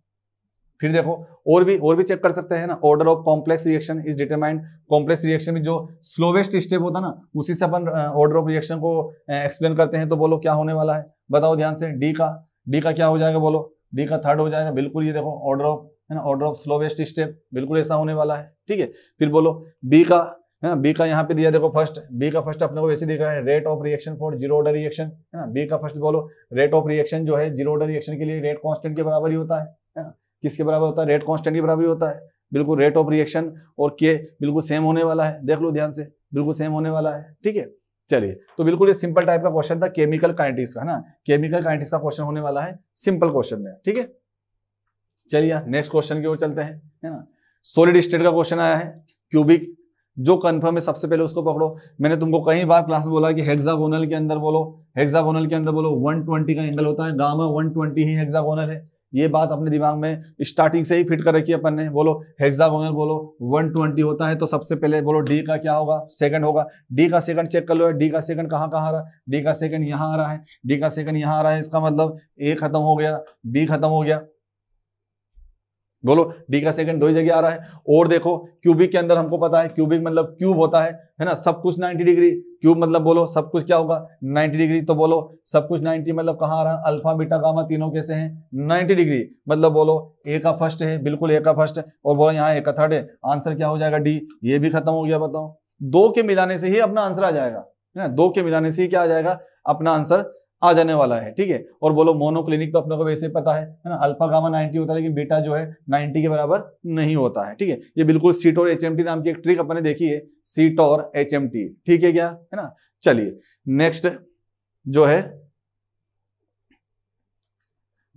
है देखो, oxidation of acid aldehyde with SeO2। SeO2 जो है एल्डिहाइड का क्या कराता है, ऑक्सीडेशन कराता है। और ये SeO2 जो है ये क्या करता है, ध्यान से देखो पहले ना, ये क्या करता है ना, कार्बोनाइल कंपाउंड के अंदर, पहली बात कार्बोनाइल कंपाउंड के अंदर जिसमें एल्डिहाइड भी हो सकता है और बोलो कीटोन भी हो सकता है, उसके अंदर जो अल्फा कार्बन होता है ना, उस अल्फा कार्बन को ये किस में कन्वर्ट करेगा, या तो CHO में कन्वर्ट करेगा या फिर बोलो C डबल बॉन्ड O में कन्वर्ट करेगा। ठीक है, अल्फा कार्बन को, जैसे मान लो एसिड एल्डिहाइड बोला है, तो एसिड एल्डिहाइड मतलब बोलो CH3 C double bond OH, है ना, बिल्कुल शॉर्टकट ट्रिक है ना। बोलो, और यदि यहां मुझे लिख के दे दिया SeO2 तो कैसे कन्वर्ट करेगा, यहां बताओ, क्या मुझे ये अल्फा कार्बन दिख रहा है, तो अल्फा कार्बन को किस में कन्वर्ट कर देगा, CHO में। तो बोलो एक CHO तो पहले से ही था, बोलो ये वाला बोलो ये बिल्कुल ऐसे ही है, बोलो CHO बिल्कुल ऐसे ही है, और ये वाला भी किस में चला जाएगा, CHO में। तो बोलो ये हो जाएगा H, और CHO बोलो क्या बोला जाता है, ग्लाइऑक्सेल। क्या बोला जाता है, बोलो ग्लाइऑक्सेल बोला जाता है। ग्लाइऑक्सेल मतलब बोलो C हो जाएगा, क्या हो जाएगा, C हो जाएगा। ठीक, चलिए नेक्स्ट क्वेश्चन की ओर चलते हैं। नेक्स्ट क्वेश्चन जो अपने पास आया है, the product Y in the following reaction sequence is, है ना। अपने को देखो ध्यान से क्या बताना है, ध्यान से देखेंगे। रिएक्शन अपने को दी गई है ना, रिएक्शन अपने को दी गई है, देखो ध्यान से। बेंजीन के ऊपर जो है अपने को बोलो CH2Cl दिया है, और रिएक्शन जो करवाना बोला है, रिएक्शन जो करवाने के लिए बोला है, बोलो KCN की रिएक्शन अपने को कराना है, वो भी एल्कोहलिक। ठीक है, तो बोलो यहाँ का बॉन्ड ब्रेक होगा, बोलो यहाँ का बॉन्ड क्या होने वाला है, ब्रेक, और यहाँ का बॉन्ड ब्रेक होगा, बोलो प्लस, और ये बोलो माइनस, है ना। तो बोलो यहाँ पे क्या बनने वाला है, ये अटैक होगा सीधा। तो बोलो बेंजीन,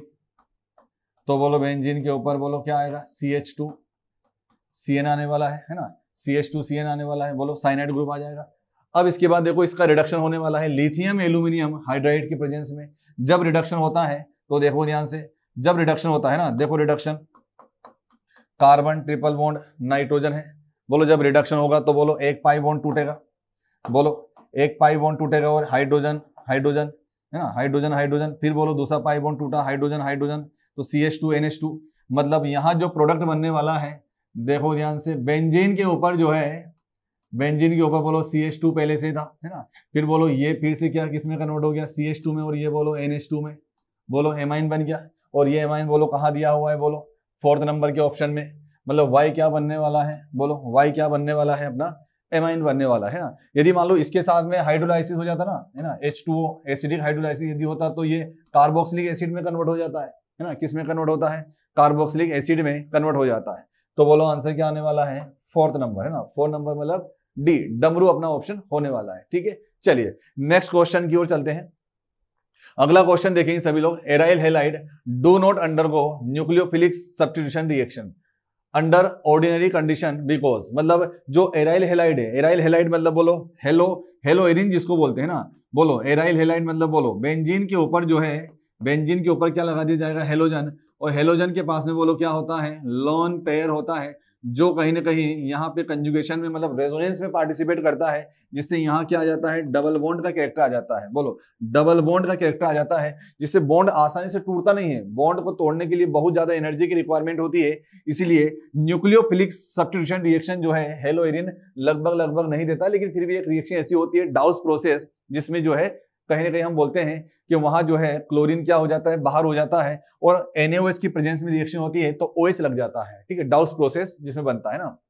अच्छा, यदि इस हेलोएरिन की रिएक्टिविटी मान लो मुझे बढ़ाना है ना, इसकी क्रियाशीलता मुझे बढ़ाना है, तो मैं यहाँ पर इलेक्ट्रॉन विड्रॉइंग ग्रुप मतलब इलेक्ट्रॉन खींचने वाला ग्रुप लगा दूं यदि बेंजीन से, तो फिर इसकी रिएक्टिविटी बढ़ जाएगी। मतलब मान लो मैंने NO2 जोड़ दिया ना, मान लो मैंने बोला कि इन दोनों में ज्यादा रिएक्टिव कौन होने वाला है, इन दोनों में ज्यादा रिएक्टिव, मान लो यहाँ पे हेलोजन लगा दिया और मैंने बोल दिया चलो यहाँ पर, मैंने यहाँ बोल दिया चलो NO2 है ना, क्या बोल दिया, बोलो NO2 लगा दिया। देखो ध्यान से ना, मैंने क्या लगाया यहाँ पर, NO2 लगा दिया, और मैंने बोला कि ज्यादा रिएक्टिव कौन होगा, तो मैं बोलूंगा जिसमें NO2 लगा हुआ है, ये ज्यादा रिएक्टिव होने वाला है ना। ये रिएक्टिविटी को क्या कर देता है, हेलोइरिन की रिएक्टिविटी को बढ़ा देता है। ठीक है, अब क्वेश्चन के ऊपर आओ, है ना। सबसे पहला अपने को पूछा क्या है ना, ये एराइल हैलाइड के बारे में, do not undergoes nucleophilic substitution reaction, reason पूछा गया है ना। तो approach of nucleophile is retarded, मतलब न्यूक्लियोफाइल का जो अटैकिंग जो पावर होती है वो कैसी होती है, कम होती है। न्यूक्लियोफाइल जो है मंद है ना, थोड़ा स्पीड स्लो होती है अटैक करने की, इतने ज्यादा फास्ट स्पीड से वो अटैक नहीं करता है। तो बिल्कुल ये एकदम करेक्ट रीजन है, पहला रीजन तो ये हो गया, लेकिन ऑप्शन ये नहीं है, ऑप्शन तो नीचे दिए गए हैं ना, मतलब पहला वाला अपना करेक्ट है। तो बोलो ए कहाँ कहाँ दिया, बोले ए यहाँ दिया है, ए यहाँ दिया है, इसका मतलब ये दोनों ऑप्शन तो क्या हो गए, खत्म हो गए। पहले ऑप्शन को खत्म करना सीखो, है ना, पहले ऑप्शन को खत्म करना सीखेंगे। अब देखो सेकंड ऑप्शन देखो, carbon carrying halogen atom is sp3 hybridise, बोलो ये वाला स्टेटमेंट कैसा होने वाला है, ये क्या करेक्ट रीजन होगा क्या, बिल्कुल नहीं होगा, क्योंकि यहाँ पे जो हाइब्रिडाइजेशन वो कैसा होता है, बोलो sp2 होता है, तो ये रीजन करेक्ट नहीं होने वाला है। फिर देखो the substrate molecule is destabilized due to resonance, resonance के कारण डिस्टेबलाइज नहीं होता है, रेजोनेंस के कारण तो स्टेबलाइज होता है। मॉलिक्यूल कैसा हो जाता है, स्टेबल हो जाता है, किसके कारण, रेजोनेंस के कारण क्या होता है, स्टेबल होता है। अब देखो ध्यान से, मतलब ये वाली बात भी क्या हो गई, गलत हो गई, ये वाली बात भी क्या हो गई, गलत हो गई। फिर बोलो of partial double bond character between carbon and halogen, बिल्कुल ये बात क्या है, करेक्ट है। कार्बन और हेलोजन के बीच में पार्शियल डबल बॉन्ड कैरेक्टर आ जाता है, जिसके कारण जो है बॉन्ड जल्दी से ब्रेक नहीं होता है, और यदि बॉन्ड ब्रेक नहीं होगा तो न्यूक्लियोफाइल जो है बाहर नहीं जाएगा, और यदि न्यूक्लियोफाइल बाहर नहीं जाएगा तो सब्स्टिट्यूशन नहीं होगा। मतलब यहाँ पे जो है बोलो ये वाला भी क्या होने वाला है, करेक्ट, बोलो इसके हिसाब से ये भी क्या होने वाला है, करेक्ट। तो देखो ध्यान से, रीजन के अंदर जो है ए और डी कहां दिख रहा, बोलो यहाँ पर ए वाले ऑप्शन में, मतलब सही आंसर क्या हो जाएगा, ए हो जाएगा। चलिए नेक्स्ट क्वेश्चन की ओर चलते हैं, अगला क्वेश्चन देखेंगे, out of the following compounds which will give iodoform test, है ना। देखो ध्यान से, कौन सा कंपाउंड आयोडोफॉर्म टेस्ट देगा और कौन सा नहीं देगा। ठीक है, सबसे पहले ऐसे फॉर्मेट बता रहा हूं जो आयोडोफॉर्म परीक्षण या टेस्ट देते हैं, ठीक है, जो हम लोगों ने बिल्कुल पढ़े हैं ना। बोलो यदि ये वाला फॉर्मेट किसी के अंदर दिखता है, यदि ये वाला फॉर्मेट किसी के अंदर दिखता है तो हम बोलेंगे वो आयोडोफॉर्म टेस्ट देगा। दूसरा फॉर्मेट देखो CH3 C double bond O, और बोलो इस तरीके का फॉर्मेट यदि दिखाई दे रहा है तो हम बोलेंगे वो कंपाउंड भी क्या देने वाला है, आयोडोफॉर्म टेस्ट देने वाला है। बस यहाँ पर जो है, यहाँ पर इलेक्ट्रॉन विड्रॉइंग ग्रुप जुड़ा नहीं होना चाहिए, ठीक है, इलेक्ट्रॉन खींचने वाला ग्रुप नहीं होना चाहिए। ठीक है, चलिए सबसे पहला कंपाउंड ध्यान से देखो, है ना। सबसे पहले मैंने लिखा बोलो CH3, है ना, मैंने बोला CH3, ये बोला CH, और ये बोलो OH, और ये बोलो CH3। बताओ ये कंपाउंड जो है आयोडोफॉर्म टेस्ट देगा कि नहीं देगा, बिल्कुल दिख रहा है आयोडोफॉर्म टेस्ट देगा, ये क्या देगा, आयोडोफॉर्म टेस्ट देगा। बोलो इसके बाद सेकंड नंबर का कंपाउंड, बोलो ये मैंने लिखा, बोलो पहले आइसो, है ना, पहले बोलो आइसो, ये बोलो ये आइसो ग्रुप लगा दिया, है ना, और ब्यूटाइल बोला है तो CH2, और ये बोलो क्या हो जाएगा, एल्कोहल है तो बोलो क्या लग जाएगा, OH। क्या ये वाला कंपाउंड देगा क्या, इसके अंदर वो वाला फॉर्मेट कहीं दिख रहा है क्या, बिल्कुल ये वाला देगा, लेकिन ये वाला नहीं देगा, ये वाला बिल्कुल नहीं देने वाला है। फिर देखो सेकेंडरी ब्यूटाइल, बोलो सेकेंडरी ब्यूटाइल के अंदर CH3, ये बोलो CH, और ये बोलो CH2, है ना, और ये बोलो CH2, और यहाँ बोलो ये OH लगा दिया, और ये बोलो CH3। बताओ इधर से बिल्कुल ये वाला फॉर्मेट दिख रहा है, मतलब ये भी क्या होने वाला है, देने वाला है। मतलब ए और सी बिल्कुल आयोडोफॉर्म टेस्ट दे रहे हैं। बोलो ए और सी, और एथेनॉल, चलो डमरू वाला ऑप्शन चेक करो, डी ऑप्शन। बताओ CH3, बोलो इसको मैं ऐसा लिख सकता हूं, ये OH, और ये बोलो H। बोलो एक बार फिर से एथेनॉल में भी दिखा है ना, तो बोलो ए हो जाएगा, सी हो जाएगा, ACD, है ना, ACD, एसिडिक एसिड नहीं देगा, ACD कहां दिख रहा है, बोलो बी ऑप्शन में, बॉम्बे वाले में अपने को दिख रहा है। बी ऑप्शन जो है बिल्कुल आयोडोफॉर्म टेस्ट देने वाला है, बिल्कुल आयोडोफॉर्म बनेगा, CH3 बनेगा। ठीक है, गिवन और नॉट गिवन, पॉजिटिव टेस्ट और नेगेटिव टेस्ट भी उस नाम से भी पूछा गया है क्वेश्चन कि पॉजिटिव टेस्ट कौन सा होगा और नेगेटिव टेस्ट कौन सा होगा, जो देगा वो पॉजिटिव, जो नहीं देगा वो नेगेटिव हो जाएगा। ठीक है, चलिए नेक्स्ट क्वेश्चन देखो, है ना, predict the product for the following reaction, निम्नलिखित प्रतिक्रिया के लिए उत्पाद की भविष्यवाणी करें, है ना। सबसे पहले प्रोडक्ट बताओ, हाफमैन ब्रोमाइड रिएक्शन है ना, हाफमैन ब्रोमाइड रिएक्शन है। देखो सबसे पहले इसका शॉर्टकट सीधा अपने को पता है, इसका शॉर्टकट सीधा अपने पढ़ा है। बोलो सबसे पहले एमाइड आने वाला है, क्या आएगा, बोलो एमाइड आएगा, और एमाइड के साथ में बोलो Br2 और NaOH आ जाए तो सीधा सीधा इसका शॉर्टकट क्या था, यहां से CO को बाहर कर देना है, यहां से CO सीधा क्या हो जाएगा, बाहर हो जाएगा। और बोलो प्रोडक्ट जो है प्रोडक्ट जो है सीधा बेंजीन के ऊपर क्या लगने वाला है, NH2 लगने वाला है, एनिलीन बन जाएगा। इसको जो है क्या बोला गया है, एनिलीन बोला गया है। क्या बोला गया है, एनिलीन बोला गया है। मतलब सीधा आंसर क्या होने वाला है, बी, है ना, बी आंसर होने वाला है। सेकंड नंबर का आंसर आने वाला है, बिल्कुल एकदम करेक्ट है ना, एकदम सही, यही आंसर आने वाला है, यही आंसर आने वाला है। ठीक है, चलिए नेक्स्ट क्वेश्चन, सीधे सीधे नेम रिएक्शन है, हाफ मैन ब्रोमाइड रिएक्शन है ना, सीधे नेम रिएक्शन है, सीधे रिएक्शन पूछी गई है।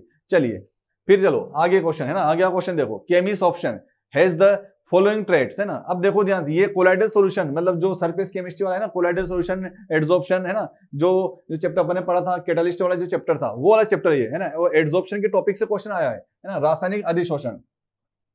देखो कौन से लक्षण होते हैं, तो बोलो हाई एंथैल्पी ऑफ एड्सॉर्प्शन, बिल्कुल करेक्ट है, केमिस ऑप्शन है ना। केमिकल एड्सॉर्प्शन में हीट ऑफ एड्सॉर्प्शन ज्यादा होता है, लेकिन फिजिकल एड्सॉर्प्शन कैसा होता है, कम होता है, क्योंकि वंडर वाल फोर्स ऑफ अट्रैक्शन होता है। और यहाँ कौन सा बॉन्ड बनता है, केमिकल बॉन्ड बनता है, तो बोलो केमिकल बॉन्ड बनता है। तो बताओ ये बिल्कुल करेक्ट होने वाला है ना, केमिस ऑप्शन के हिसाब से ये करेक्ट होने वाला है। फिर बोलो क्या रिवर्सिबल होता है, नहीं होता है, पार्टिकल आएगा स्ट्रॉन्ग बॉन्ड से जुड़ेगा, स्ट्रॉन्ग बॉन्ड से जुड़ा, इसका मतलब बॉन्ड नहीं टूटेगा।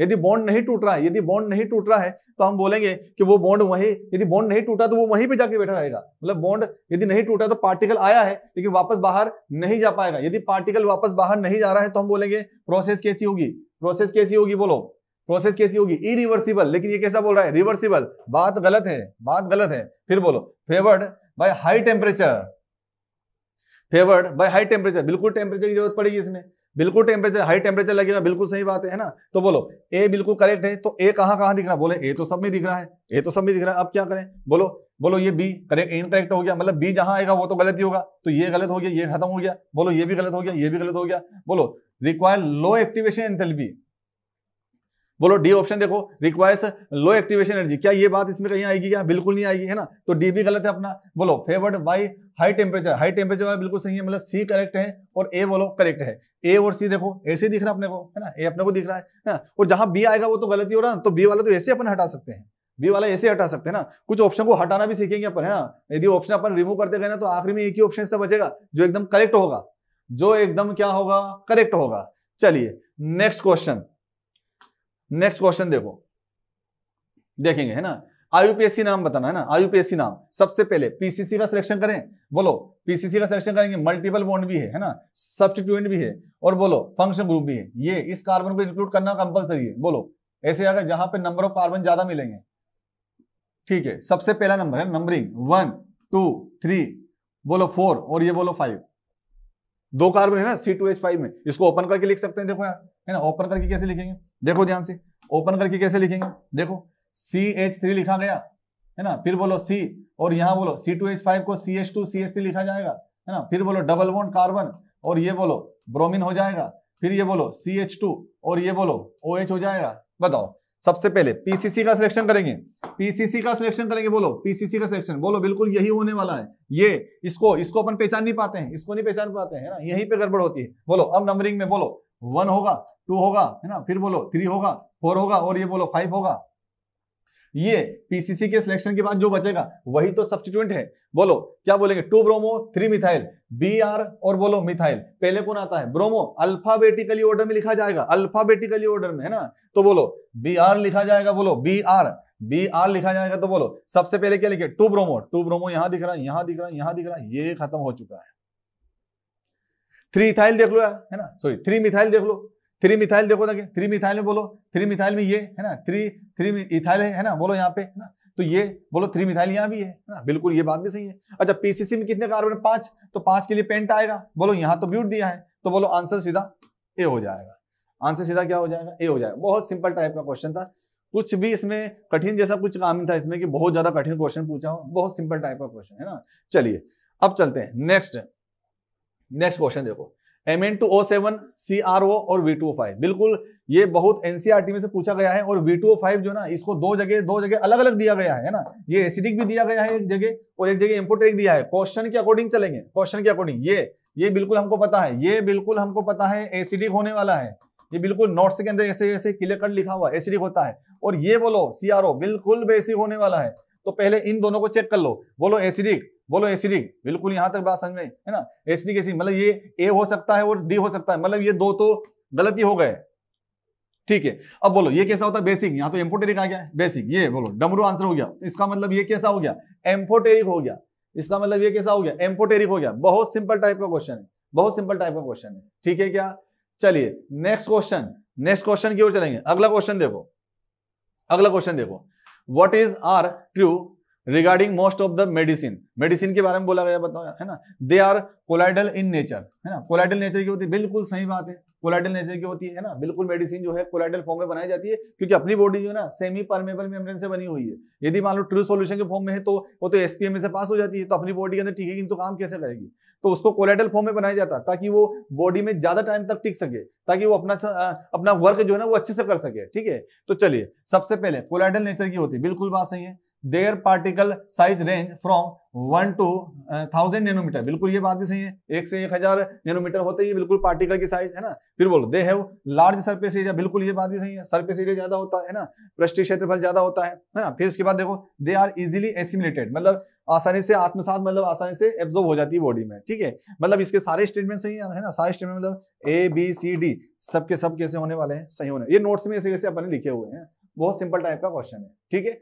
चलिए फिर बात करते हैं नेक्स्ट देखो, मेज the test use for distinguishing the organic compound, है ना, मतलब इनको सेपरेट करने वाले अपने को टेस्ट बताना है। दो कंपाउंड दिए हैं, इन दोनों को सेपरेट कैसे करूंगा, इन दोनों को सेपरेट कैसे करूंगा, इनको कैसे करूंगा, इनको कैसे करूंगा, ठीक है। देखो 3 डिग्री एमाइन 1 डिग्री एमाइन, बिल्कुल कार्बाइल एमाइन टेस्ट होता है, 1 डिग्री एमाइन रिएक्शन करता है कार्बाइल एमाइन में, 3 डिग्री नहीं करता है, ठीक है। तो जो रिएक्शन कर जाएगा वो 1 डिग्री, जो नहीं करेगा वो 3 डिग्री। बिल्कुल ए का क्या होने वाला है, ए का थर्ड, बोलो ए का थर्ड कहाँ कहाँ, ए का थर्ड यहाँ पे, ए का थर्ड यहाँ, ए का थर्ड यहाँ, मतलब बोलो पहला ऑप्शन खत्म हो गया, पहला ऑप्शन खत्म हो चुका है। फिर देखो ये बोलो ये HCOO जो है ना फॉर्मिक एसिड, ये रिड्यूसिंग एजेंट होता है, ये बोलो HCOOH जो है इस वाले हाइड्रोजन के कारण कैसा होता है, रिड्यूसिंग एजेंट होता है, और ये टोलेंस रिएजेंट का क्या करवा देता है, रिडक्शन करवा देता है, और ये रिडक्शन नहीं करवाता है ना। तो बोलो टोलेंस रिएजेंट जो है ना ऑक्सीडाइजिंग एजेंट का काम करता है, और ये बोलो रिड्यूसिंग एजेंट का काम करता है।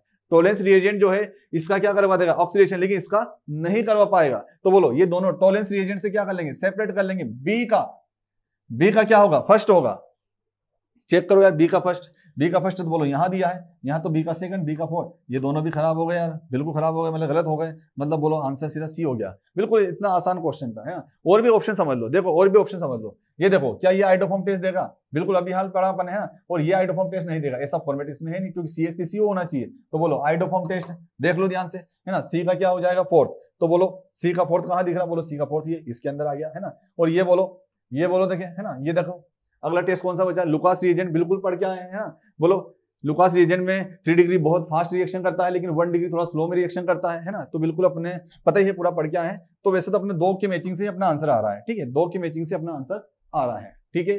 चलिए नेक्स्ट क्वेश्चन देखेंगे, arrange the given compound in order of decreasing oxidation state of nitrogen. चलो ऑक्सीडेशन स्टेट निकाल लेते हैं। पहला N2, एलिमेंटल स्टेट में सीधा 0, है ना। बोलो बी, NO दिया है, बिल्कुल क्या हो जाएगा +2, और ये बोलो -2, मतलब +2 होने, नाइट्रोजन का पूछा है बताया। सी में बोलो HNO3, x मान के निकालो यार, तो x +1 -6, बोलो क्या आएगी +5। डी में देखो है ना, डी में देखो, है ना, डी में देखेंगे, डी में देखो NH4Cl आयोनिक कंपाउंड है, पहले ब्रेक करेंगे, अब बताओ NH4+ में, और बोलो Cl- में, है ना, Cl- में, चलो Cl- में। अब नाइट्रोजन की निकाल लो, x मान लेंगे, ये बोलो +4 इक्वल बोलो +1, ठीक है। तो उधर जाएगा तो माइनस का हो जाएगा, है ना। तो बोलो x = बोलो कितना हो जाएगा -3, है ना। चलो अब ऑर्डर निकालो, सबसे ज्यादा ऑक्सीडेशन स्टेट बोलो HNO3 में, है ना, सबसे ज्यादा नाइट्रोजन की ऑक्सीडेशन स्टेट बोलो HNO3 में, HNO3, मतलब ये खत्म हो गया, है ना। बोलो +5 आ रहे ना। उसके बाद देखो NO में, तो NO कहाँ आ रहा, बोलो NO यहाँ आ रहा, NO यहाँ आ रहा, मतलब ये भी खत्म हो गया, ठीक है। उसके बाद चेक करो, चलो उसके बाद देखो ये -3 है और ये 0, तो 0 वाला ज्यादा होगा, बोलो N2, ये होने वाला है NH4। आंसर क्या हो जाएगा, बी। आंसर क्या हो जाएगा, बी हो जाएगा। बहुत सिंपल टाइप का क्वेश्चन है, रिडॉक्स का क्वेश्चन है ना, बिल्कुल ऑक्सीडेशन स्टेट पूछिए, ये पी ब्लॉक से भी रिलेटेड है ना। पी ब्लॉक रिडॉक्स एक कॉमन चैप्टर होता है जिसमें ऑक्सीडेशन स्टेट निकालना अपन सीखते हैं, लेकिन जितने भी एग्जांपल है ये सबके सब पी ब्लॉक वाले हैं ना। सबके सब जो है पी ब्लॉक वाले हैं, ठीक है। चलिए नेक्स्ट क्वेश्चन देखो, देखिए पैराग्राफ का क्वेश्चन अपने पास आया है ना। पैराग्राफ को बड़े ध्यान से देखो, मैंने तुमको पहले ही बताया है ना, मैंने तुमको पहले बोला है कि पैराग्राफ के जितने भी क्वेश्चन हैं वो पैराग्राफ से बिल्कुल भी मैच नहीं होते हैं कि ये पैराग्राफ दिया है तो इस पैराग्राफ को पढ़ के अपन क्वेश्चन का आंसर दे पाएं, ऐसा बिल्कुल भी नहीं होने वाला है ना, ऐसा बिल्कुल भी नहीं होने वाला है। ऐसा केमिस्ट्री के अंदर अभी एक भी ऐसा क्वेश्चन नहीं आया है, एक भी ऐसा पैराग्राफ नहीं आया है कि पैराग्राफ पढ़ के अपन क्वेश्चन का आंसर दे पाए, ठीक है। अभी जब अपन क्वेश्चन देखेंगे है ना, सभी लोगों ने पैराग्राफ पढ़ लिया होगा, अभी जब अपन क्वेश्चन देखेंगे तो वो डायरेक्ट बिना पैराग्राफ के भी सोल्व हो रहे हैं ना। यदि अपने को याद है तो सोल्व हो जाएंगे, नहीं याद है तो बिल्कुल अपन उसको नहीं कर पाएंगे, ठीक है। पर हाँ ऐसा नहीं होगा कि अपन पैराग्राफ में पढ़ के से अपन आंसर दे दें, ठीक है। चलिए अब पैराग्राफ सबने पढ़ा होगा, इसके बाद मैं सीधा क्वेश्चन पे आ रहा हूँ, ठीक है। देखो, the catalytic activity of transition metal and their compounds is ascribed mainly to, है ना। अब देखो ध्यान से, सबसे पहले है ना कैटालाइटिक एक्टिविटी, अब कैटालिस्ट जो डी ब्लॉक के जो एलिमेंट होते हैं ना वो कैटालिस्ट का काम करते हैं और उसका रीजन होता है वेरिएबल ऑक्सीडेशन स्टेट। जब ऑक्सीडेशन स्टेट मतलब चेंज होती है ना, ऑक्सीजन अवस्था जब परिवर्तित होती है, ठीक है, तो उसके कारण जो है कहीं ना कहीं हम बोलते हैं कि वो कैटालाइटिक प्रॉपर्टी शो करते हैं, their ability to adopt variable oxidation state, ठीक है। इसके बाद देखो कैटालाइटिक एक्टिविटी बोला, देयर केमिकल रिएक्टिविटी, ये बिल्कुल नहीं होगा। देयर मैग्नेटिक बिहेवियर है ना, ये भी बिल्कुल नहीं होगा। देयर ऑक्टर मोस्ट आउटर है ना, outer most orbital which has 2 electron, बिल्कुल ये बात भी बिल्कुल गलत होने वाली है। आंसर सीधा क्या होने वाला है, वेरिएबल ऑक्सीडेशन स्टेट, है ना। Their outer most orbital which has 2 electron, ये कोई रीजन नहीं होता है ना। तो अपने को सीधा सीधा समझ में आ रहा है कि ऑक्सीडेशन स्टेट क्या है, वेरिएबल है, तभी ये कैटालाइटिक प्रॉपर्टी शो करता है, ठीक है। चलिए नेक्स्ट क्वेश्चन की ओर चलेंगे, अगला क्वेश्चन देखेंगे सभी लोग। अगला क्वेश्चन देखो, in context of the lanthanoid which of the following statement is are not correct. Not correct पूछा है ना, नॉट करेक्ट मतलब जो सही नहीं है, सही नहीं है मतलब गलत पूछा है, इनकरेक्ट पूछा है, गलत पूछा है। कौन सा स्टेटमेंट गलत है, कौन सा स्टेटमेंट गलत है वो अपने को पढ़ना है ना। तो देखो सबसे पहला स्टेटमेंट मैं पढ़ूंगा ना, there is a gradual decrease in the radii of the member with increasing atomic number in the series, है ना। बिल्कुल लेंथेनाइड के अंदर हमको बात पता है कि जैसे जैसे एटॉमिक नंबर बढ़ता है वैसे वैसे साइज जो है रेडियस क्या होती जाती है, डिक्रीज होती जाती है। तो ये बात तो बिल्कुल सही है, मतलब ये बात सही है, इसका मतलब ये अपना आंसर नहीं होगा। मतलब ए किसी भी ऑप्शन के अंदर नहीं होना चाहिए ए, तो बोलो इसके अंदर तो ए दिया है, मतलब ये तो गलत ही हो गया, ये तो गलती होगी ना, क्योंकि ए ये बोल रहा है आंसर, तो ये तो गलती होगी ना, मतलब ए अपना नहीं हो सकता। बात सही है लेकिन जो गलत है ना वो अपने को बताना है ना। ये बात सही है लेकिन अपने जो गलत है वो बताना है। फिर देखो अवेलेबिलिटी ऑफ 4f इलेक्ट्रॉन, है ना, 4f electron results in the formation of compound in +4 oxidation state for all the members of the series. बिल्कुल ये बात बिल्कुल क्या होने वाली है, गलत होने वाली है, क्योंकि +3 में सभी मेंबर होते हैं, है ना, +3 कॉमन ऑक्सीडेशन स्टेट है ना जनरली, है ना, लेंथेनाइड के लिए। बोलो ये बात बिल्कुल गलत होने वाली है, मतलब गलत ही अपना आंसर होने वाला है। तो बकरी बी, है ना, बी मतलब बॉम्बे, ये कहाँ दिख रहा है, बोलो यहाँ दिख रहा है, यहाँ दिख रहा है, मतलब एक बार फिर से सी वाला ऑप्शन क्या हो गया, गलत, है ना, क्योंकि इसमें सी और डी दे रहा है ना। जहां जहां बी आएगा वो अपना सही होगा, क्योंकि वो स्टेटमेंट कैसा है, गलत है। फिर देखो अगला देखो, बिकॉज ऑफ सिमिलर प्रॉपर्टी, है ना, लगभग उनकी प्रॉपर्टी कैसी होती है, सेम होती है, इसलिए उनका सेपरेशन जो है लेंथेनाइड का सेपरेशन इजी नहीं होता है। ये बात बिल्कुल सही है, उनकी प्रॉपर्टी लगभग सेम होती है, सिमिलर प्रॉपर्टी होने के कारण उनको आसानी से सेपरेट नहीं कर सकते यदि मिक्सचर दिया गया है तो, ठीक है। तो ये बात तो बिल्कुल सही है ना। अपने तो गलत स्टेटमेंट बताना है, Ce2+ can act as an oxidising agent. देखो ये Ce2+ जो है और Ce3+ में जो है ज्यादा स्टेबल कौन होता है, Ce3+ होता है। तो बोलो ये किस में कन्वर्ट होगा, इसमें। जब ये इसमें जाएगा तो इलेक्ट्रॉन क्या होगा, डोनेट होगा, और जब इलेक्ट्रॉन डोनेट होगा तो जो इलेक्ट्रॉन डोनर होता है वो कौन होता है, रिड्यूसिंग एजेंट। कौन होता है, रिड्यूसिंग एजेंट। और ये क्या बोल रहा है, ये ऑक्सीडाइजिंग एजेंट की तरह काम करेगा। बिल्कुल बात गलत हो गई है ना, मतलब ये भी अपना क्या होने वाला है, सही आंसर, मतलब बी और डी ही क्या होने वाला है, सही आंसर होने वाला है। मतलब ये दोनों स्टेटमेंट कैसे हैं, गलत है, दोनों स्टेटमेंट कैसे हैं, गलत होने वाले हैं, मतलब बी मतलब बॉम्बे अपना आंसर होने वाला है, ठीक है। नेक्स्ट क्वेश्चन की ओर चलते हैं। अगला क्वेश्चन देखो, the bonds present in the structure of dichromate ion are. देखो डाइक्रोमेट आयन क्या होता है पहले तो वो देखो ना, K2Cr2O7 का नाम सुना होगा कहीं ना कहीं जीवन में। बोलो K2Cr2O7, है ना, जब इसको ब्रेक करेंगे तो 2K+ होने वाला है, और ये बोलो Cr2O7 और बोलो 2-, ये होता है डाइक्रोमेट आयन। इसका स्ट्रक्चर यदि अपन देखें, तो बोलो स्ट्रक्चर जो है ये होने वाला है ना, स्ट्रक्चर जो है बिल्कुल यही होने वाला है, बिल्कुल स्ट्रक्चर जो है ये होने वाला है। स्ट्रक्चर को ध्यान से देखेंगे, ठीक है। बोलो अब यहाँ पे क्या होता है, रेजोनेंस होता है ना, रेजोनेंस होगा तो ये कहीं ना कहीं यहाँ पे बॉन्ड शिफ्ट होगा, ये बॉन्ड यहाँ शिफ्ट होगा, रेजोनेंस में ना यहाँ शिफ्ट होगा, यहाँ नहीं जाएगा, इधर सेम रेजोनेंस में यहाँ भी शिफ्ट होने वाला है, ठीक है। मतलब इसका जो रिजल्टिंग स्ट्रक्चर है ना, रिजल्टिंग स्ट्रक्चर कैसा बनेगा, देखो रिजल्टिंग स्ट्रक्चर कैसा बनने वाला है, देखो रिजल्टिंग स्ट्रक्चर देखो, ये बोलो O, ये बोलो क्रोमियम है ना, और ये बोलो है ना, ये बोलो यहाँ पे बोलो ऑक्सीजन, यहाँ बोलो ऑक्सीजन, यहाँ बोलो ऑक्सीजन, इस तरीके से बॉन्ड बनाता हूँ इस बार, चलो है ना, ये बोलो इस तरीके से, ठीक है। और यहाँ डबल बॉन्ड का कैरेक्टर, यहाँ डबल बॉन्ड का कैरेक्टर, यहाँ भी डबल बॉन्ड का कैरेक्टर, यहाँ भी बोलो, यहाँ भी बोलो, यहाँ भी बोलो, और बोलो क्या होगा 2- और बोलो, ठीक है। तो देखो ध्यान से 6 क्रोमियम ऑक्सीजन वाला जो बॉन्ड है बिल्कुल इक्विवेलेंट होने वाले, 6 है ना, 6 इक्विवेलेंट CRO बॉन्ड एंड बोलो 1 CR बॉन्ड कैसा होने वाला है, बिल्कुल इस तरीके से होने वाला है, 6 है ना, 3 इधर से और बोलो 3 इधर से, ये वाला बॉन्ड जो है बिल्कुल अलग होने वाला है ना, CR बॉन्ड अलग होगा और 3 और 3 6 अलग होने वाले हैं, मतलब आंसर क्या होगा डी, आंसर क्या होने वाला है, डी होने वाला है। चलिए अब चलते हैं नेक्स्ट क्वेश्चन, अगले क्वेश्चन की ओर चलेंगे। अगला क्वेश्चन देखेंगे, देखो अगला क्वेश्चन देखो, नीचे दिए गए 4 कर्मिक संक्रमण तत्वों के लिए +2 ऑक्सीजन अवस्था की स्थिरता होगी है ना, मतलब स्टेबिलिटी पूछा गया है, स्टेबिलिटी है ना, सबसे पहले स्टेबिलिटी के लिए है ना, सबसे पहले स्टेबिलिटी के लिए अपने को चेक करना है, यदि कोई ऑक्सीडेशन स्टेट दी गई है ना, तो बोलो नंबर ऑफ बोलो अनपेयर्ड इलेक्ट्रॉन, सबसे पहले क्या चेक करेंगे, नंबर ऑफ अनपेयर्ड इलेक्ट्रॉन, यदि अनपेयर्ड इलेक्ट्रॉन सेम निकले तो फिर देखो स्टेबिलिटी, फिर सेकंड फैक्टर क्या लगाना है, स्टेबिलिटी क्या लगाना है, number of electron, number of total number of electron, number of electron, फिर नंबर ऑफ इलेक्ट्रॉन काउंट करेंगे, डी में डी ऑर्बिटल में कितने इलेक्ट्रॉन है, सबसे पहले अपन चेक कर लेते हो है ना, मैंने लिखा चलो ए है ना, यहाँ लिखा बोलो क्रोमियम क्या है +2 में, क्रोमियम क्या है बोलो +2 में है ना, तो बोलो सबसे पहले एटॉमिक नंबर बोलो 24 है ना, 24, तो ये क्या होगा बोलो 3D5 होता है और 4s1 होता है ना, एक्सेप्शन वाला कैसे है 3D5 4s1 होगा, तो बोलो 4s1 है ना, एक्सेप्शन होगा।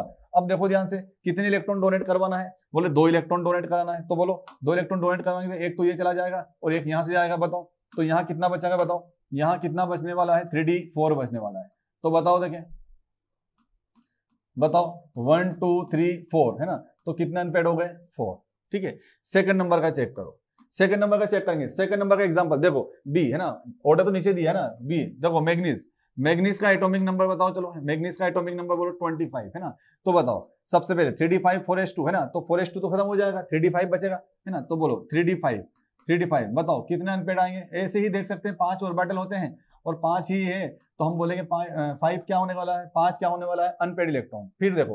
फिर देखो ध्यान से सी वाला ऑप्शन चेक करो, मतलब सी वाला सेट चेक करो, देखो एफी बोलो एफी है ना, तो बोलो ये +2 में रहेंगे, सबके सब ऊपर बोले ये +2 में है ना, बोलो ये 26, बोलो फिर से 2 इलेक्ट्रॉन डोनेट हो जाएंगे 3D6 हो जाएगा, बताओ एक बार फिर से 1 2 3 4 5 और ये बोलो 6 हो जाएगा, बोलो कितने हो गए 4 हो गए, चलो ठीक है ये भी समझ में आता है। डी वाला चेक करो CO बोलो CO2+, बोलो 27 बोलो 2 इलेक्ट्रॉन डोनेट हो गए 3D7 होने वाला है, एक बार फिर से बनाएंगे, देखो 1 2 3 4 5 और ये 6 और ये बोलो 7, कितने आएंगे 3। सबसे ज्यादा स्टेबल कौन होगा, बोलो मैग्नीज कहां दिख रहा है, बोलो यहाँ दिख रहा है, एक ही ऑप्शन में काम खत्म हो गया, लेकिन फिर भी कंसेप्ट लगा के देख लेते हैं, फिर भी मतलब देखो ये तो सब गलती हो गए, लेकिन मैग्नीज से मतलब एक से ही अपना आंसर आ गया, सबसे ज्यादा अनपेड इलेक्ट्रॉन, देखो जितने ज्यादा अनपेड इलेक्ट्रॉन 1 2 3 4 5 सबसे ज्यादा स्टेबल, उसके बाद बोलो यहाँ 4 हो गया, दो एक जैसे हो गए, अब 2 एक जैसे हो गए तो फिर क्या लगाएंगे, number of electron, D orbital के इलेक्ट्रॉन काउंट कर लो है ना, यहाँ भी 4 है और यहाँ भी 4 है, लेकिन डी ऑर्बिटल में इलेक्ट्रॉन ज्यादा कहाँ है, आयरन में, तो बोलो आयरन ज्यादा स्टेबल, उसके बाद कौन हो जाएगा, क्रोमियम हो जाएगा, ठीक है। और सबसे लास्ट में बोलो 3 वाला कौन है, बोलो कोबाल्ट है ना, मतलब आंसर क्या हो जाएगा, बी आंसर हो जाएगा, बिल्कुल बहुत ज्यादा सिंपल क्वेश्चन था, ठीक है, बहुत ज्यादा सिंपल क्वेश्चन था। चलिए नेक्स्ट क्वेश्चन,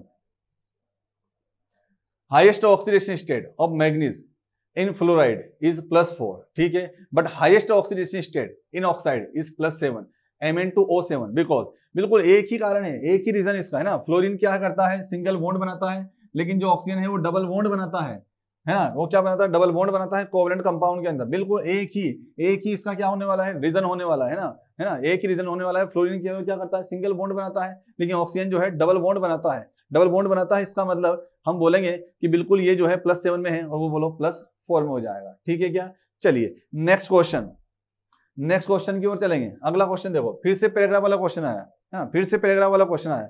पैराग्राफ वाले क्वेश्चन को ध्यान से देखो, है ना, पैराग्राफ वाला क्वेश्चन आया एक बार फिर से, है ना, पैराग्राफ को एक बार ध्यान से पढ़ लेंगे और बिल्कुल उसके बाद अपन सीधे कहां चलेंगे, क्वेश्चन पे चलेंगे, है ना। देखो ध्यान से, है ना, ध्यान से देखो, ध्यान से देखेंगे ना। क्वेश्चन देखो, है ना, क्वेश्चन देखो, ये हिंदी में पैराग्राफ दिया है ना, वही इंग्लिश का उसको ट्रांसलेट करके हिंदी में लिखा हुआ है ना। एक बार सभी लोग पैराग्राफ ध्यान से पढ़ लेंगे, है ना, और पैराग्राफ पढ़ने के बाद अपन सीधा कहां जाएंगे, क्वेश्चन पे जाएंगे ना। सीधे कहां जाएंगे बोलो, क्वेश्चन पे जाएंगे, ठीक है। चलिए क्वेश्चन पे चलते हैं। क्वेश्चन देखो, सबसे पहला क्वेश्चन है ना, ड्यूरिंग डीनेचुरेशन ऑफ प्रोटीन, जब प्रोटीन का डीनेचुरेशन होता है ना, जब प्रोटीन का डीनेचुरेशन होता है तो सेकेंडरी और बोलो टर्शरी स्ट्रक्चर बिल्कुल क्या हो जाता है, डिस्ट्रॉय हो जाता है।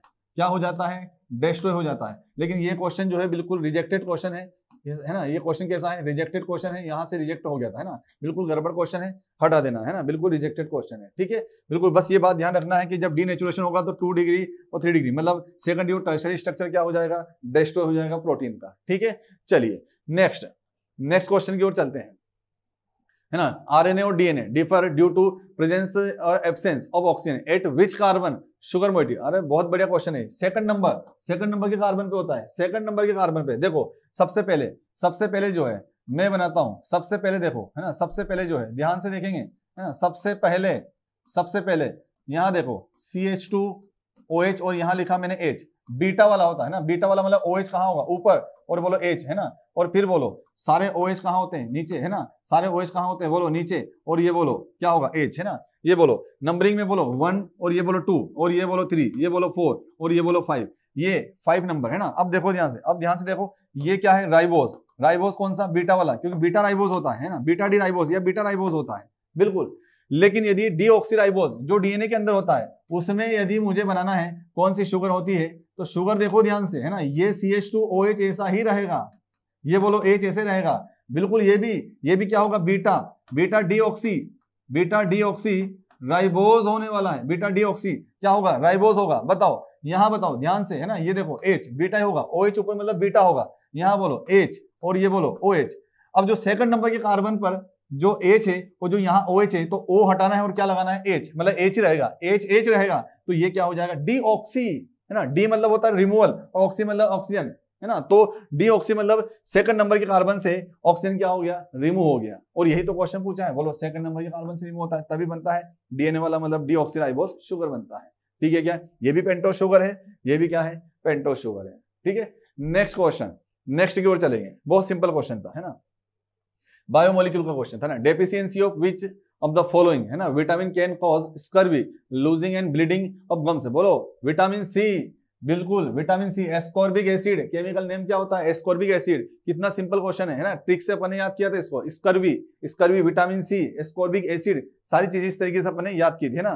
बिल्कुल अपने को ये बात जो है, ट्रिक भी अपने को याद होगी, है ना, ट्रिक भी अपने को याद होगी, है ना। चलिए आगे बढ़ते हैं, है ना, नेक्स्ट क्वेश्चन आगे बढ़ते हैं। विच of the following is an essential amino acid, essential amino acid. Trick देखी थी अपन ने, बोलो टीवी मिल और बोलो पाथ, यही लिखा था, बोलो टीवी मिल पाथ। बताओ ये tryptophan, valine, methionine, isoleucine, leucine, बोलो lysine, phenylalanine, arginine, threonine और बोलो हिस्टीडीन। इनमें से ये सब एसेंशियल है, ये सब क्या होने वाले हैं, असेंशियल होने वाले हैं। ये सब के सब अमीनो एसिड कैसे होंगे, असेंशियल होंगे। इनको छोड़ करके जो भी आएंगे सब कैसे होने वाले हैं, नॉन एसेंशियल होने वाले हैं, ठीक है। तो बोलो यहाँ पे देखो ध्यान से, क्या पूछा है, असेंशियल अमीनो एसिड पूछा है, तो बोलो इसमें से कौन आ रहा है, बिल्कुल ल्यूसिन आ रहा है, ये तीनों नहीं आ रहे हैं, बोलो आंसर हो जाएगा ल्यूसिन, असेंशियल अमीनो एसिड, बिल्कुल ट्रिक में फिट बैठ रहा है, ठीक है। चलिए नेक्स्ट क्वेश्चन देखो, which of the following vitamin can not be stored in our body.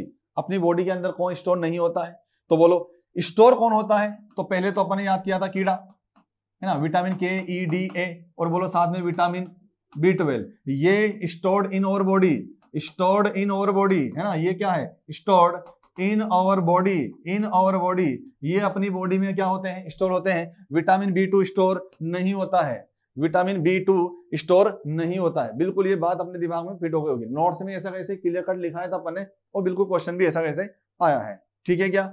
चलिए आज जो हम लोगों ने पेपर देखा है ये बिल्कुल कंप्लीट हो चुका है, ठीक है। यदि फिर भी कोई क्वेश्चन में डाउट रह जाता है तो कमेंट बॉक्स में जरूर लिखें, ठीक है, ताकि मैं उसका आंसर तुम लोगों को दे सकूं, है ना। चलिए थैंक यू सभी को।